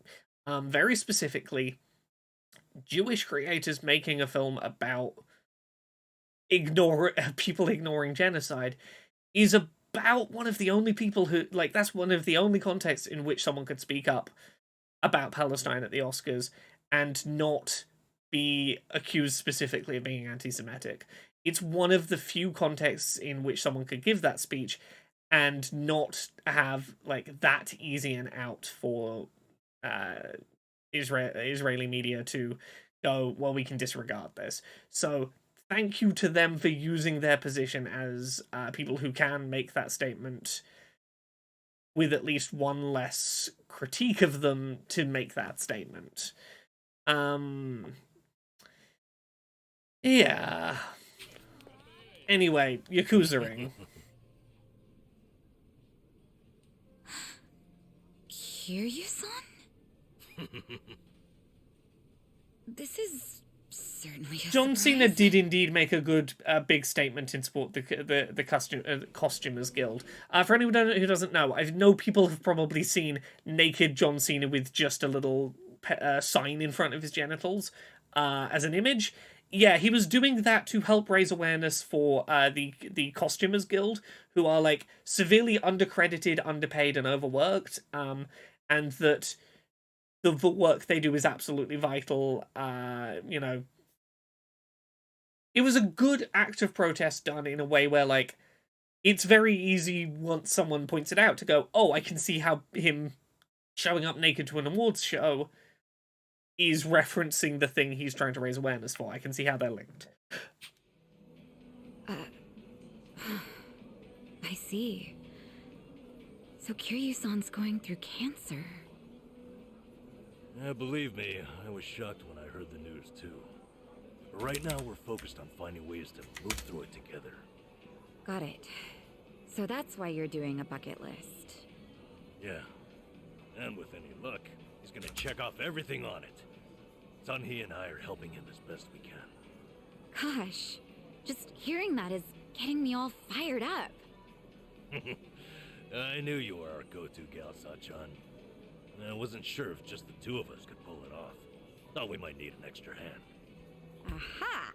And that's where I come in? Sayako's gonna be on Team Bucket better. List I take rather it you than wanna- Team Go Talk to Ichiban about the fact that you fucking ghosted him for over a year and stopped being his friend rather than having a difficult conversation about what you want and what he wants out of relationships. Rather than have that conversation, you just started to ignore him entirely. Let's not have that conversation. Help Kiryu with his bucket list. That's much As if I'd easier. pass on that. Besides, you wouldn't stand a chance without me. So sit back and enjoy the ride, Kiryu-san. I'll get you Sayako wherever kind of you need to annoys go. me in this game. married in a couple of places. Would I be a burden on you? Oh, please. That's the last thing you'd be. We've teamed up before, and we can do it again. Not to mention, your party could use a little feminine balance, no? Huh. What a curious thing to say. Then, if we're so lacking in that department, I'd love to see what you bring to the table. Look, there's nothing to canonically say that Seonhee is queer, but the vibe of that interaction to me completely fucking screams, we need to bring some girly charm into the group, disregarding your femininity because it's different. Like, it's got that vibe. Like, Sayako feels really Sayako feels really fucking catty here. Real... Fine by me. I was looking for a challenge anyway. Thimba, I fucking love Deep Rock Survivor.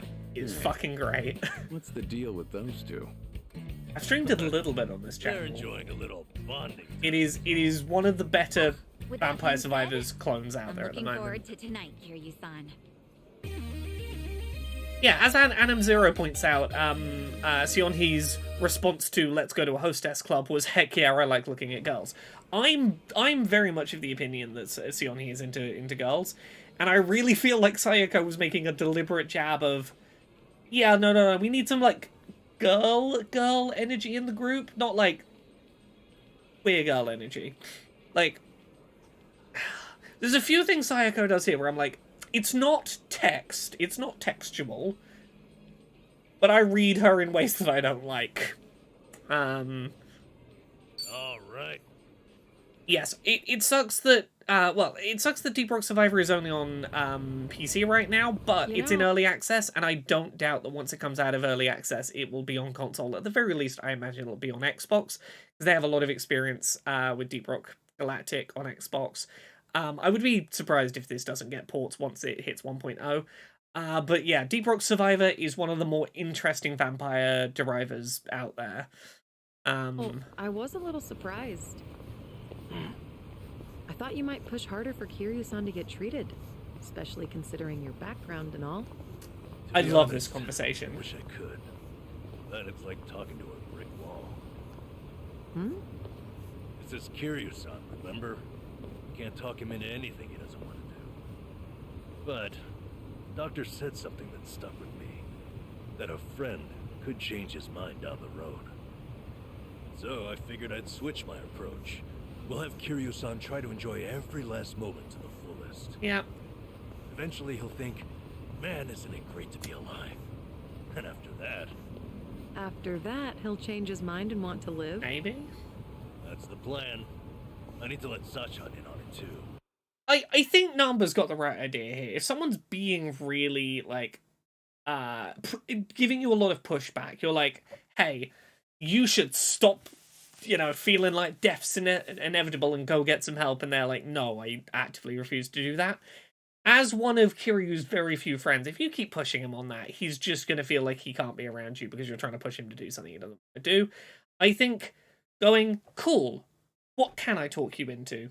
Enjoy yourself. Enjoy life. Feel positive about life while you're living it. Find things you want to do and realize that there's more of them than you're necessarily giving yourself time left to achieve. Make it so that there's a list and you start going, I've had fun doing this list and I'd like to see this list through to the end. Maybe then you on your own come around to, maybe I seek treatment and get myself a few more months and finish this list and try and push through this. I think Namba's probably smart to meet Kiryu where he's at rather than pushing him to be at a different stage and risking Kiryu pushing away even this trio. Because Kiryu was very famous, very obviously been going, I can't interact with anyone from my past. Nothing's worth doing anymore. Don't make him think that you're also people he's got to push out. This dungeon sub-boss says, Namba is the best friend. His entire vibe is being the best friend. Honestly, he is. He knows what Kiryu needs right now, and I appreciate that. How does Psycho know Kiryu? I think largely through Ichiban and through reputation and through... Look, Namba's probably briefed a bit of the situation here, but also, like, everyone fucking knows Kiryu. Kiryu was present in the first game. So we'll all They know what interacted his a bucket bit. list is there for. You'll help too, won't you? I'm not letting him go out without a fight.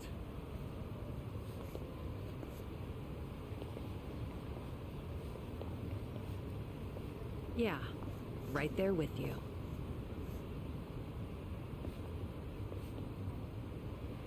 Hey, Nanchan. Is Ichiban doing okay? Oh, Well, you're he's turned up curious all about kinds that, of are trouble you? in Hawaii. But for him, that's nothing unusual. Right, Kiryu-san? Yeah. When I first bumped into him, he was running around in handcuffs. Doesn't change at all, does he? I take it that means you're worried about him? Not so much. I was just asking, that's all. Yeah? You say so.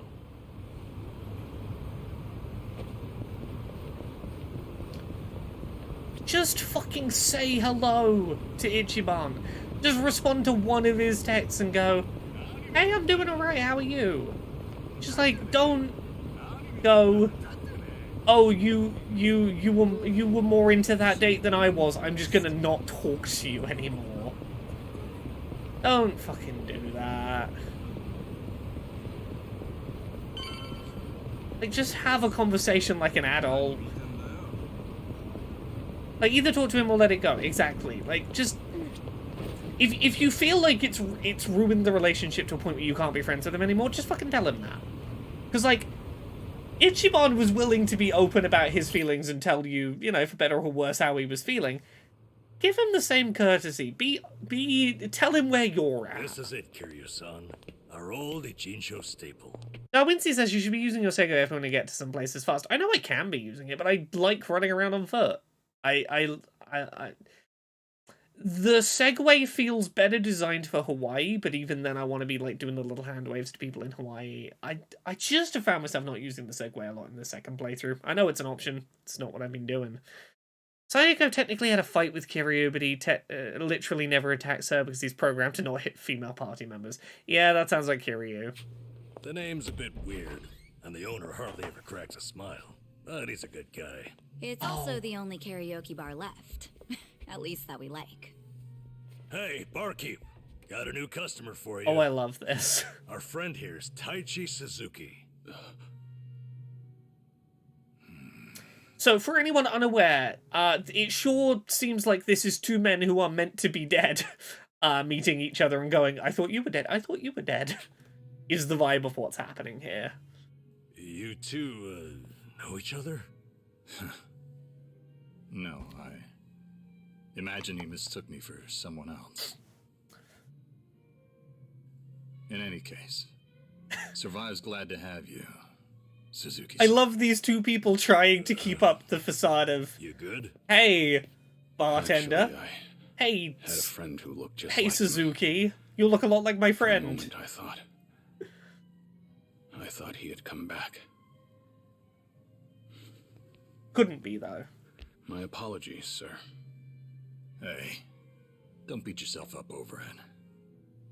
These two's relationship is With a fascinating. face like mine, this sort of thing happens all the time. Yeah, people frequently mistaking you for other people. I love every interaction these those two two have are just going forward. acting? It's hard for me to say. Sounds like a simple mix-up to me. We came here to I sing, like that right? Sion, he's like, look, if this is Well, how you two want to play What it, are we waiting for? I'm not going to make it awkward. Sure, help yourself. Clearly you don't know each other, let's go Consider drink. the place yours tonight. As a matter of fact, nothing would please me more. A scar like that was all the rage in the Thank you. 80s. Truly.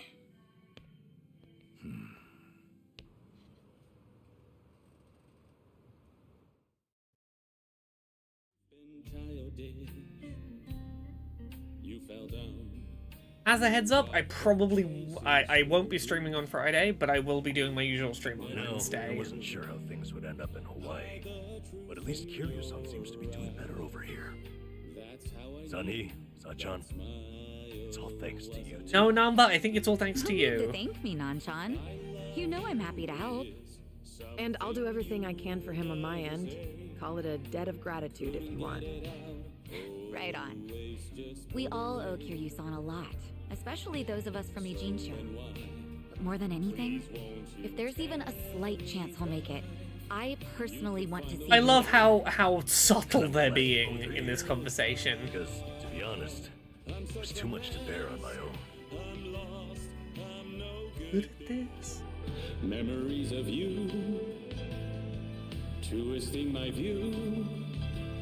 I've been a fool.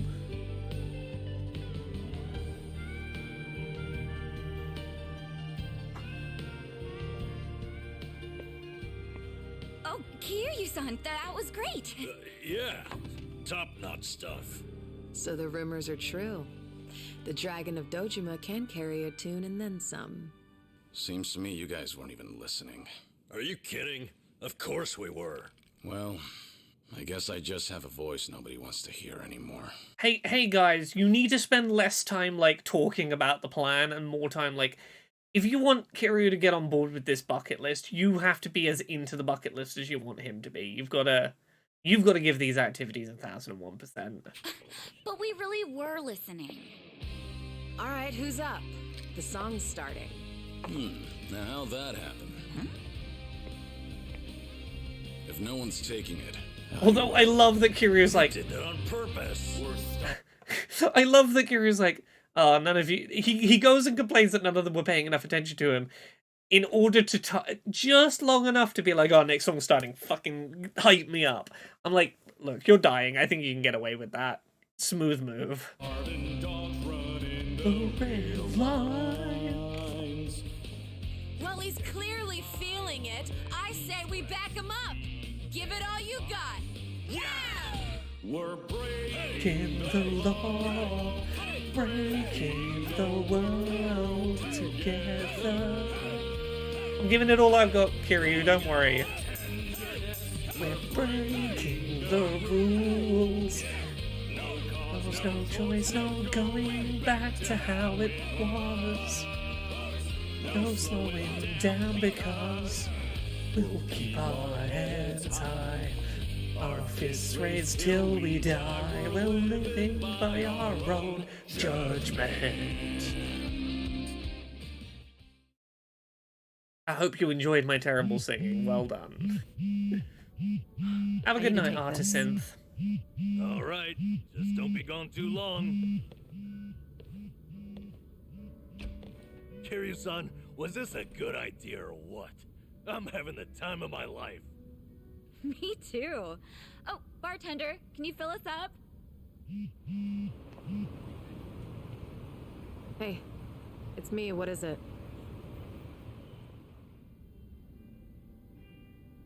Ah, down the This line, better you be only important. enjoyed I told Kiryu's. you I'm out on the Good to town know. tonight. I know that. But what do you expect? This is Kiryu-san I'm with, my lifelong hero. Let her enjoy hanging out with her hero. What happened? You look pissed all of a sudden. Do I? I'm sure it's just your imagination. I take it you have business to attend to? Wait, are you for real? What is more important than living it up with Kiryu-san? Well, it was nothing urgent.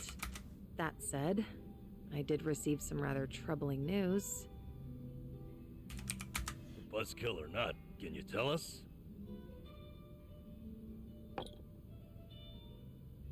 The Kiryu clan's behaving oddly. They're recruiting, and their numbers are getting bigger by the day. Huh? Wait, don't tell me that's what this is all about. You guys are the Komichul here. See, Evina, the clan captain, is cooking up something called the Second Great Dissolution. He's even rallying the former Tojo clan and all these other groups to take part. That's right. Kasuga told me about that. And definitely nothing's gonna safe go haven for all the wrong. exes. There's definitely nothing misleading about them trying to create the Second Great Dissolution. Nothing misleading about that at all. Soon he learned the old lesson. Never meet your heroes because they're super cool and you're a very busy crime boss who can't spend all her time with your super cool hero friend.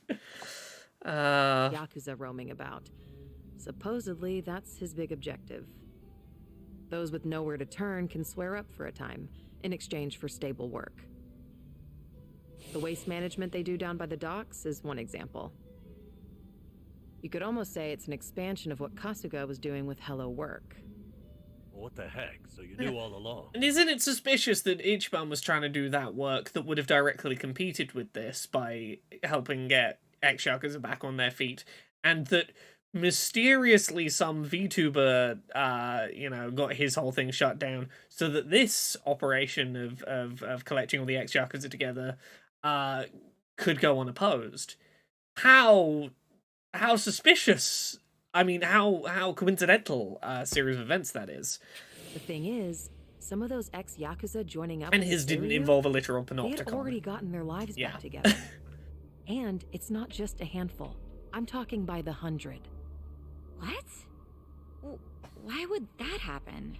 Are you suggesting that in a world where ex-Yakuza have a really hard time getting back into work and into employment and into housing and back on their feet, and a power vacuum was created, that a faction of Yakuza that don't care that you're ex-Yakuza offering you work would be popular and hundreds of people would go join? You don't say. If they were able to find jobs and all, what would even make the Seiryu clan appealing? Well, whatever's going on, I'm guessing Ebina's big plan is nothing more than a smokescreen for something else. And what his real goals It's definitely are, not remain a Chekhov's mystery. panopticon. You really think that's accurate? Honestly, I'm a little insulted. Can I just say, I think Chekhov's panopticon might be my favorite two-word phrase I've ever said, and I have to acknowledge it here. I love the idea of Chekhov's panopticon. You're talking to the brain behind the Komi jewel here. Well, sure, but still, there could be some other factors at play. Maybe those Yakuza went clean, only to realize the rat race was just as dirty above ground. True, I can't account for details on every single situation out there. But it's the overall pattern of movement that concerns me. The Seiryu clan's also pulling their waste operation out of Yokohama, and they're pulling right into Hawaii. What? The place where Kiryu... Let's just, remind everyone of a couple of events. So this whole... Ebina's whole second great disillusion he's doing right now. He's the guy who sent Kiryu to Hawaii. And now he's pulling all of their waste management stuff out of Japan and moving it to Hawaii. I wonder if those events are connected, and perhaps the second great disillusion and the plot happening in Hawaii might be a little bit connected. Just like a smidgen. Fresh recruits are packing their bags and heading overseas as we speak. You were there just recently, as I recall. Could this be a mere coincidence? Or maybe there's a deeper connection here. What is it with that place? Why is everything going down there at once? Does anyone in the Seiryu clan have some sort of Hawaiian affiliation? Actually, think about why Kasuga's there in the first place. Oh, that's right. It was Sawashiro. Not only was he a former captain... Okay, sorry, it wasn't Ebina that sent him, it was Sawashiro, but Sawashiro is now working as Ebina's, second in command, so... Horikawa's right-hand man. What's more, he kept the secret that Akane-san's been alive all this time. And now he's risen to the top of the Seiryu clan, right next to Ebina. Then it looks like I've got something to add to that bucket list. No, it's a... Make Sawashiro tell us what It's you a know. bucket list of, go have That's one way to go use a eat bucket such a list. big pizza I throw up. Seiryu- Go drink every single alcohol in Ijincho in one night. Just a little tiny, a drop on my tongue of each. It's for fun stuff, Kiryu. Don't make it about going and solving one more crime. Clan HQ's not far from here, right? It's not, but as of now, most of their officers are gone. In a world, including Sawashiro. Look, unless They I can started find a branch office about a week ago. Unless I can find a way to weave Chekhov's panopticon into Podquisition this week, not going to happen. Doesn't mean I won't be looking out for every single opportunity I can to use the phrase Chekhov's panopticon during Podquisition this week. I'm going to try my best, but it depends whether I can wedge it in naturally. To accommodate all the new recruits. If you want to pay them a visit, I can take you over there tomorrow. That sounds dangerously like plot, that'd be good. Sionhee.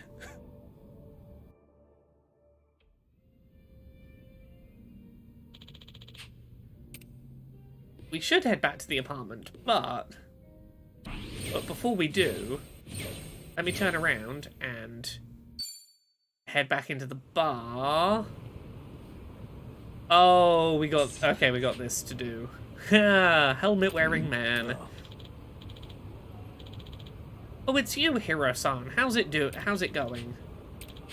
This one's Hiro-san. Kasuga used to pitch in for him. Yeah, in Yakuza 7, in the first Like a Dragon, this is a man who sends you on, like, he's a superhero, and he has, like, a superhero app where you can go, like, beat people up to rescue people as part of his part-time hero, I think it was called.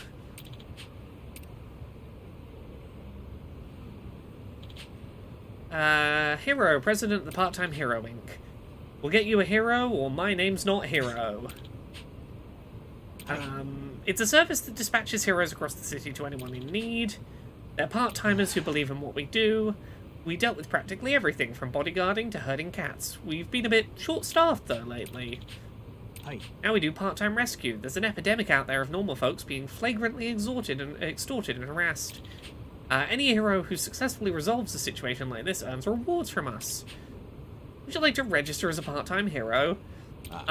Yeah, this is basically, like, get emotional stat points for Kiryu by going and doing combat. I'll probably do this off stream, but, yeah. This dungeon sub-boss says, Kiryu's bucket list definitely includes protecting children and saving orphanages, so he's kind of got to solve some crimes now. Orphan saving is just in his blood. I mean, I can't disagree with that. He makes money as well. Cool. Part-time hero icons will appear everywhere over the city, over both this city and the next one. Which I think we can now see. Yeah, there's a bunch of there's now a bunch of part-time hero pop-ups. There's also Sayako friendship bingo conversations. You see how this game keeps just going like, hey, you think you have a handle on how much content is in this game? Go do more friendship bingo and go be a part-time superhero beating up thugs. And also, we haven't even unlocked the side quests in Japan yet. There's entire side quest plot threads here in Japan we haven't unlocked yet. And there's the friendship bingo conversations which we need to have. Let's at least sing one karaoke song. Let's see if there's any new songs we haven't done yet, because we got new party members. This is a new one. Let's do the new karaoke tracks. And maybe some drink clinks. God, there's so much content in this fucking game. Whoa, whoa, whoa, whoa, psycho! Whoa, whoa, whoa, whoa. Hey, You've been asleep long as I can remember. I'm still snoozing away. Get up, get out, or get gone. Another day in a hell of your own. Dun dun. No I love that chance to Kiryu free gets back, just as get enthusiastic there. about these shouts as Ichiban does. It's just another yes sir, unless you scream out and say no. Just another yes man. Block out all the noise and grow a spine. Hey. This little box won't save my mind. Hey. Watch me as I pry it open and Wake my head. Also, this music video is fucking wild. Whatever will you do? If you think it, I'm your bitch, get a clue. Find something else to do. Come on. I won't stick around, no. Whoa, whoa, whoa. Oh, poor little you deserve it. Oh, it's true, but Psycho. the beating of my heart breaks the chains. Psycho. Hey. Break me free from this cage, I'm a winner. Alright. Whoa. Sayako's music video here is basically, what if you played Fatal Frame and met your goth lesbian alter ego, Those chains. and then your goth clone Psycho. got a little bit BDSM flirty with you? What if you played Fatal Frame and your goth clone maybe tried to like lift your head up and kiss you? It's a fucking weird video.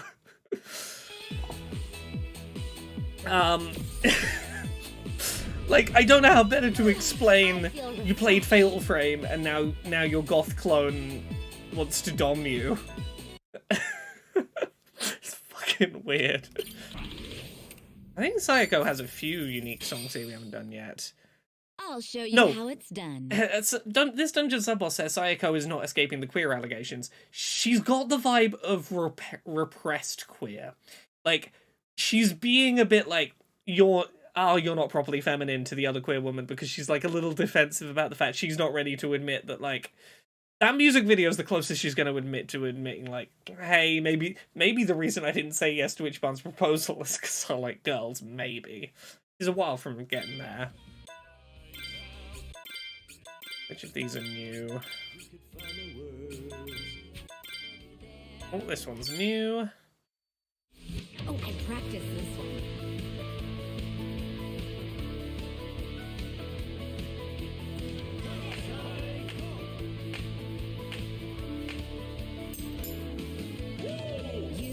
You're setting off out on your own, eager to do things your own way. Sun's shining bright, your brand new journey starts today. You've got new clothes from head to toe, don't even look like the same guy. Feels like a date, as if we're actually saying goodbye. All the pictures that I could take, all the gigs these videos make, none of it replaces the you that I know, but they'll be there after you go. L-O-V-E, loving it, Taiko. The day we met, I felt the air like it was swirling around me in a spring breeze. Under the warm skies where we spent our days, somehow I knew we'd go our separate. I was gonna 100% that for a minute. Watch you float away, lifting me so gently on a spring breeze. I'll be fine and I know you're not just mine. It's a new day, time to go out and shine. All right.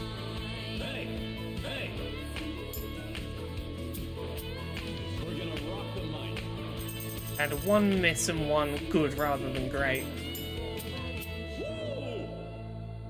Yeah, one that was good rather than great and one miss. That was pretty damn close.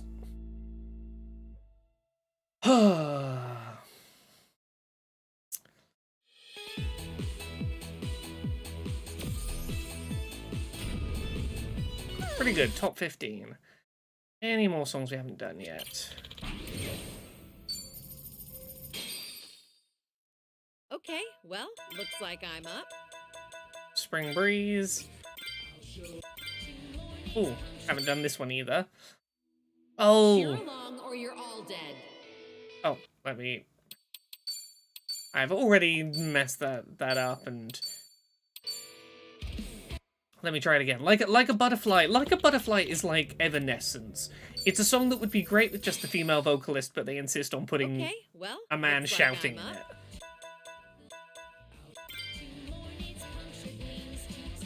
Here we go. We'll get it this This time. one's for you.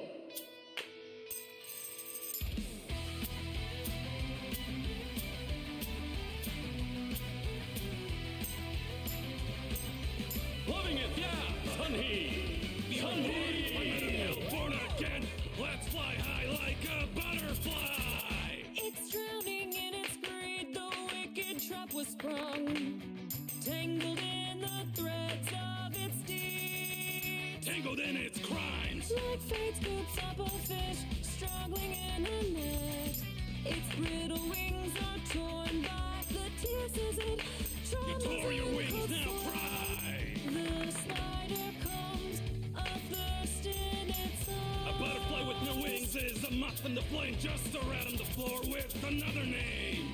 The venomous fangs sink into the This world is dead, no light to find. Can't stop breaking up my mind. to mourn its punctured wings, to Hold your head high, you are a butterfly. be just one more time. To the bitter end and overdrive, yeah. Engrave the bead flag I don't mind Kiryu so much in the chorus. It's in the verses where he's out of place. to fly, despairing, craving it, that singular last ray light still shining down on bitter Be reborn, wings. I'm out of hell, born again. Let's fly high like a butterfly. Dream long, have this day, dream again, and fly up high like a butterfly. To the bitter end, overdrive. Burning out in an endless dive.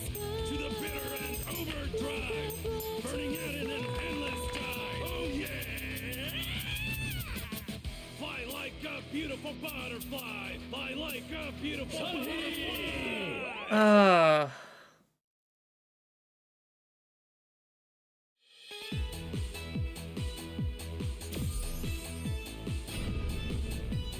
I fucking love that song. It's so trash and I love it. Who do we start friendship bonding with? Let's start friendship bonding with Namba. Let's see how many drink links we can have with Namba.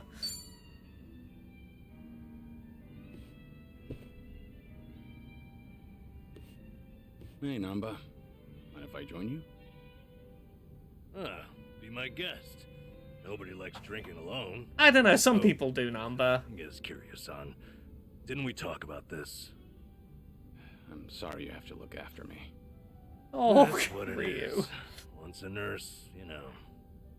Besides, if it's any better, Ichiban made me promise to look after you too. Understood. I can stay dry. Tonight, Namba's trying so hard to be a sounds good pretty friend, good, mum. Bartender. To being the mum friend. And he's very good at it. So what was it I heard about you all losing your jobs? That's right, huh? God, that was Me, 17 Ichiban, streams and ago? Son, we all got the axe. Did you know I was It homeless? was at for least 3 6 weeks ago. Once you hit a certain age, the job market dries up. Somehow I got this gig even with my employment gap. And then, poof, it was gone. What kind of job was it? Quality inspector, a warehouse for medical equipment. Medicine drew you back in after all. I don't know. Hard to consider that medicine. There were a couple of other stints, but it was all-day labor or temp work. The inspection job came with a 2-year contract, and my coworkers were decent folks. Yeah, I They doubt actually treated me I with a doubt bit he of wants to respect. start construction work Old at his guy. age. You are a man of good character. You're someone people can rely on.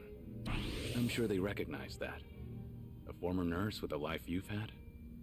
That contributes to your character. Ugh, knock it off, Kiryu-san. I want a drinking buddy, not some daily affirmation. Well, I can sympathize with how hard it is to find a job at our age. Losing it on top of everything else is a real shame. The thing is, if you don't mind me saying, it wasn't just the young guys. There was this girl there. Look at you. You're about to blush. Nothing. You can't blame a man for that. Oh, right? Namba, you got smitten She was again. a little bit careless. She'd make tiny errors here and there. Whenever I'd catch one for her, she'd say, "Namba-san, what would I do without you?" Must have been a pleasant working Namba likes to Hey, I feel wasn't after needed. anything, okay? I understand. You don't seem like that type. Sheesh. Listen to me. The point is, it might have been a simple job, but it was enough for me. I did good work and I had good colleagues. That's all a guy really needs. Feels isn't so it? bad that he's Especially a homeless guy. he lost his job. Fresh start. He lost a job in the Nice. medical industry for the second time, Yeah. both not in his Just control. pulled me aside and said my contract's up. Don't come back tomorrow. Did they give you a reason? Couldn't be asked to. If they don't extend your deal, that's the long and short of it. That's hardly fair. Yep. So, I went back home, and Ichiban was suddenly all over the internet. Can't prove it, but it sure feels Guess like I made those no events are secret of the fact that connected. I was friends with the hero of Yokohama. Higher-ups must have thought, gotta sweep me under the rug before this shitstorm hits. Kasuga got targeted and you took a stray one. Of course, I don't hold it against him or anything. Ichiban, Adachi-san, we were all set up. As far as I'm concerned, the three of us will always be in this together. Ichiban does blame himself, though. He's really beating himself up over you losing your job. You're a remarkable fellow. Not everyone can be so forgiving. Kasuga chooses his friends well. All does. this talk should tell you I'm nothing special. Just an old fool.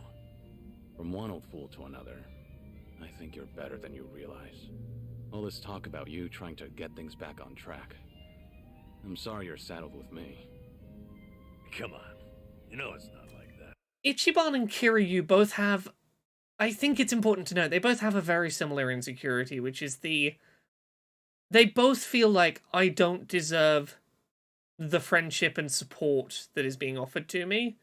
And the fact that anyone would have to give up even like the tiniest little bit of, like, even the tiniest little bit of effort they have to divert from their life to supporting me and being there for me is more than I deserve. I think Ichiban's better at, like, not letting that bubble to the surface too much and being like, I will try and outwardly act as though I believe what you're saying, and I will try not to, like, badger you about, like, yeah, but are you sure that you forgive me for this thing? Whereas Kiryu, I think, just really lacks opportunities to have been given that kind of leniency, and you can really see it in the way that he is constantly very apologetic for the fact that he can't be entirely self-sufficient right now, and he really struggles with that. I think it's a very natural thing. I think it makes a lot of sense for a character like him, who has been, like, lifted up as the dragon of Dojima. He's saved the world countless times. He has put his own needs above other people's so many times that, like, add on to that, like, the expectations of not needing help that, you know, probably come with being a man of his era.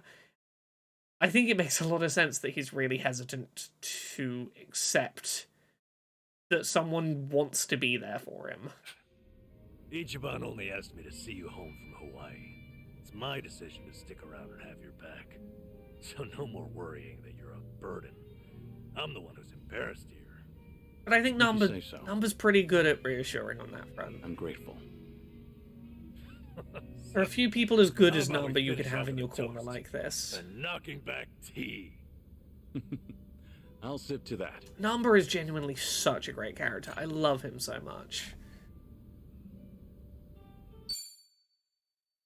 Cool. We probably have more drink link to do with Number. Yeah. Let's continue the drink link. We can't do Psychos yet, but we can do Numbers and probably Stancy on his. Hey, Hi there, Kiryu-san. mind a bit of company again? Happily, but, you know...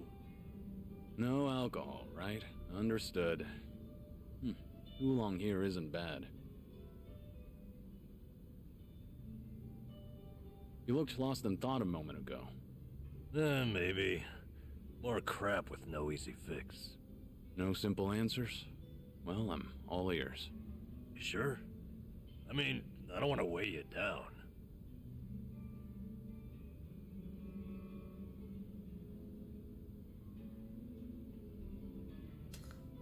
And I are comrades. Nonsense.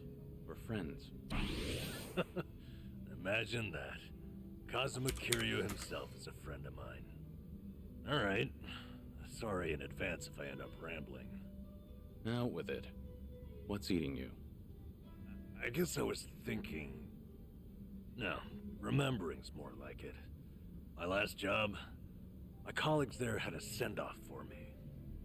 Ah, that was that job inspecting medical equipment? Hey, you remembered. Yeah, we had this come on. conversation 3 minutes ago. A whole bunch of us got together, but the mood was dead. Everyone was afraid they'd be next. Times are tough out there. Yep. Oh, hey, remember that girl I mentioned? The clumsy one? The one you liked, yeah. You seem to like talking about her. Ah, jeez. I wanted to show you we took a picture together that day. There she is. That's her. Miyabi-chan, making the peace sign. You know, she cried when I left. Oh. Sounds like a sweet girl. At which point, she wiped the tears away and made sure to tell me we were strictly just friends. Sweet, but not naive. She started out as a secretary. I swear she could get any man she wanted. Must have been a good environment. Looks that way in the picture. Yeah. They all said they had no idea why the company was letting me go. They didn't know Ichiban's little PR emergency had anything to do with someone like me. So I kept my mouth shut and stayed quiet. It was sad, but at least they paid for my drinks. Okay, so why is it you're thinking back on that day now? Truth is, I should be out looking for a new job. I can't bring myself to, though. Ichiban and Adachi-san, meanwhile, have had to sacrifice way more than I have in all this. When they've got it worse, it's embarrassing to feel so disheartened. That makes sense?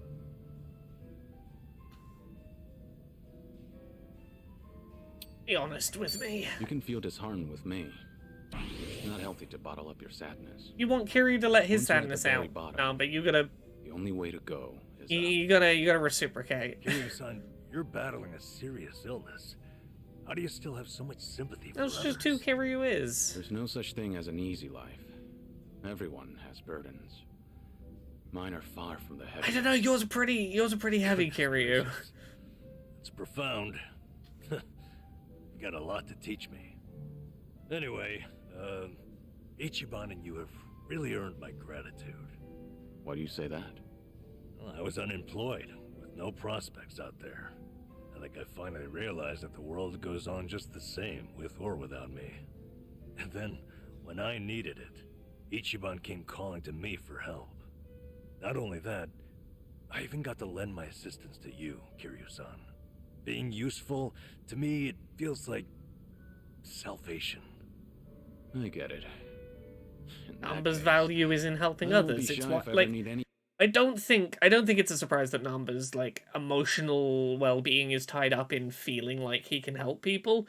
I was gonna say you don't end up being a nurse without feeling that way. Some people get into nursing for all the wrong reasons. There are people who get into nursing for fucking power trip reasons and shit. But like generally speaking, if you're a good person, you end up being a nurse. It's probably in no small part due to something like feeling validated by being there to help other people.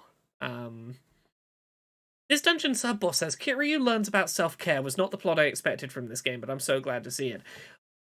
Kiryu's whole half of this game, now that this game has become a game of two halves, is Kiryu learning to have some self-care, to take some time for himself, to express his feelings healthily with other people, to let other people support him, and basically learning to be a healthier human being with a life outside of, Yakuza stuff. Everything from here on. Good.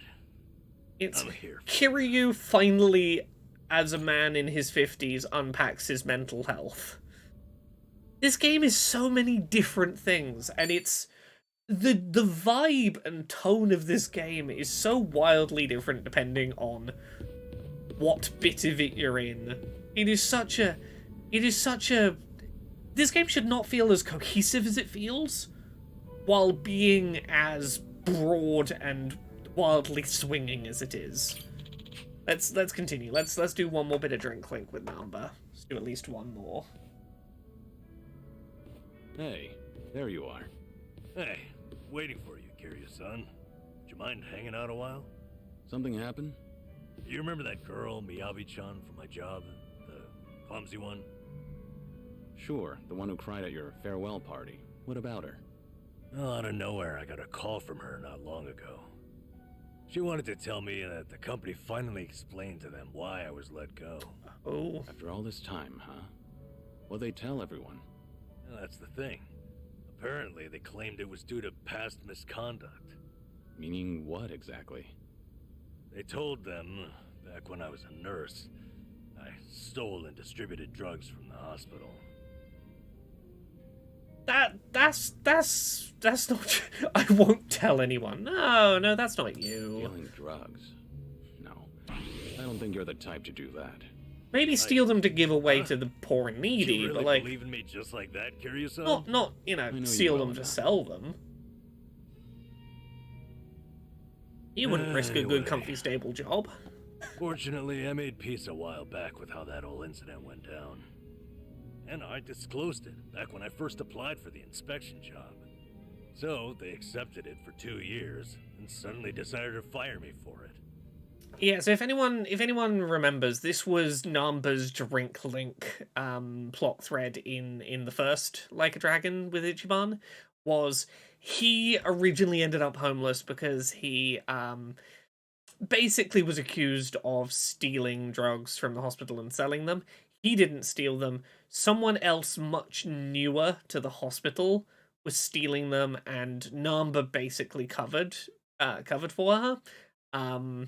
Stopped her getting, like, losing her career and her license, but went down himself in the process. But understandably, that is a stain on your record. But again, if you disclose that when you're getting hired and a hospital still hires you, and then later uses it as a reason to fire you, something fucking shady's going on. By their logic, that is. That's pretty strange. Yeah, it made sense at first, firing me after Ichiban became a liability.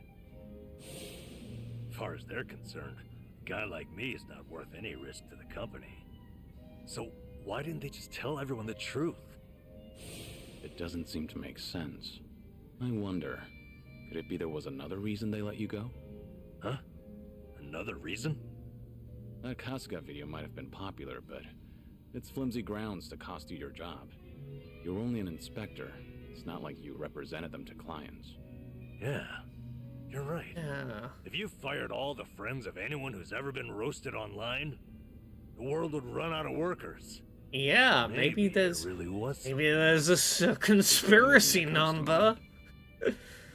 No. But I certainly can't leave it at this now. Got to inspect the Maybe conspiracy it's number. pointless considering that job's all in the past. You deserve to know. You deserve to No, have some pointless. closure. This is about how well you can sleep going forward.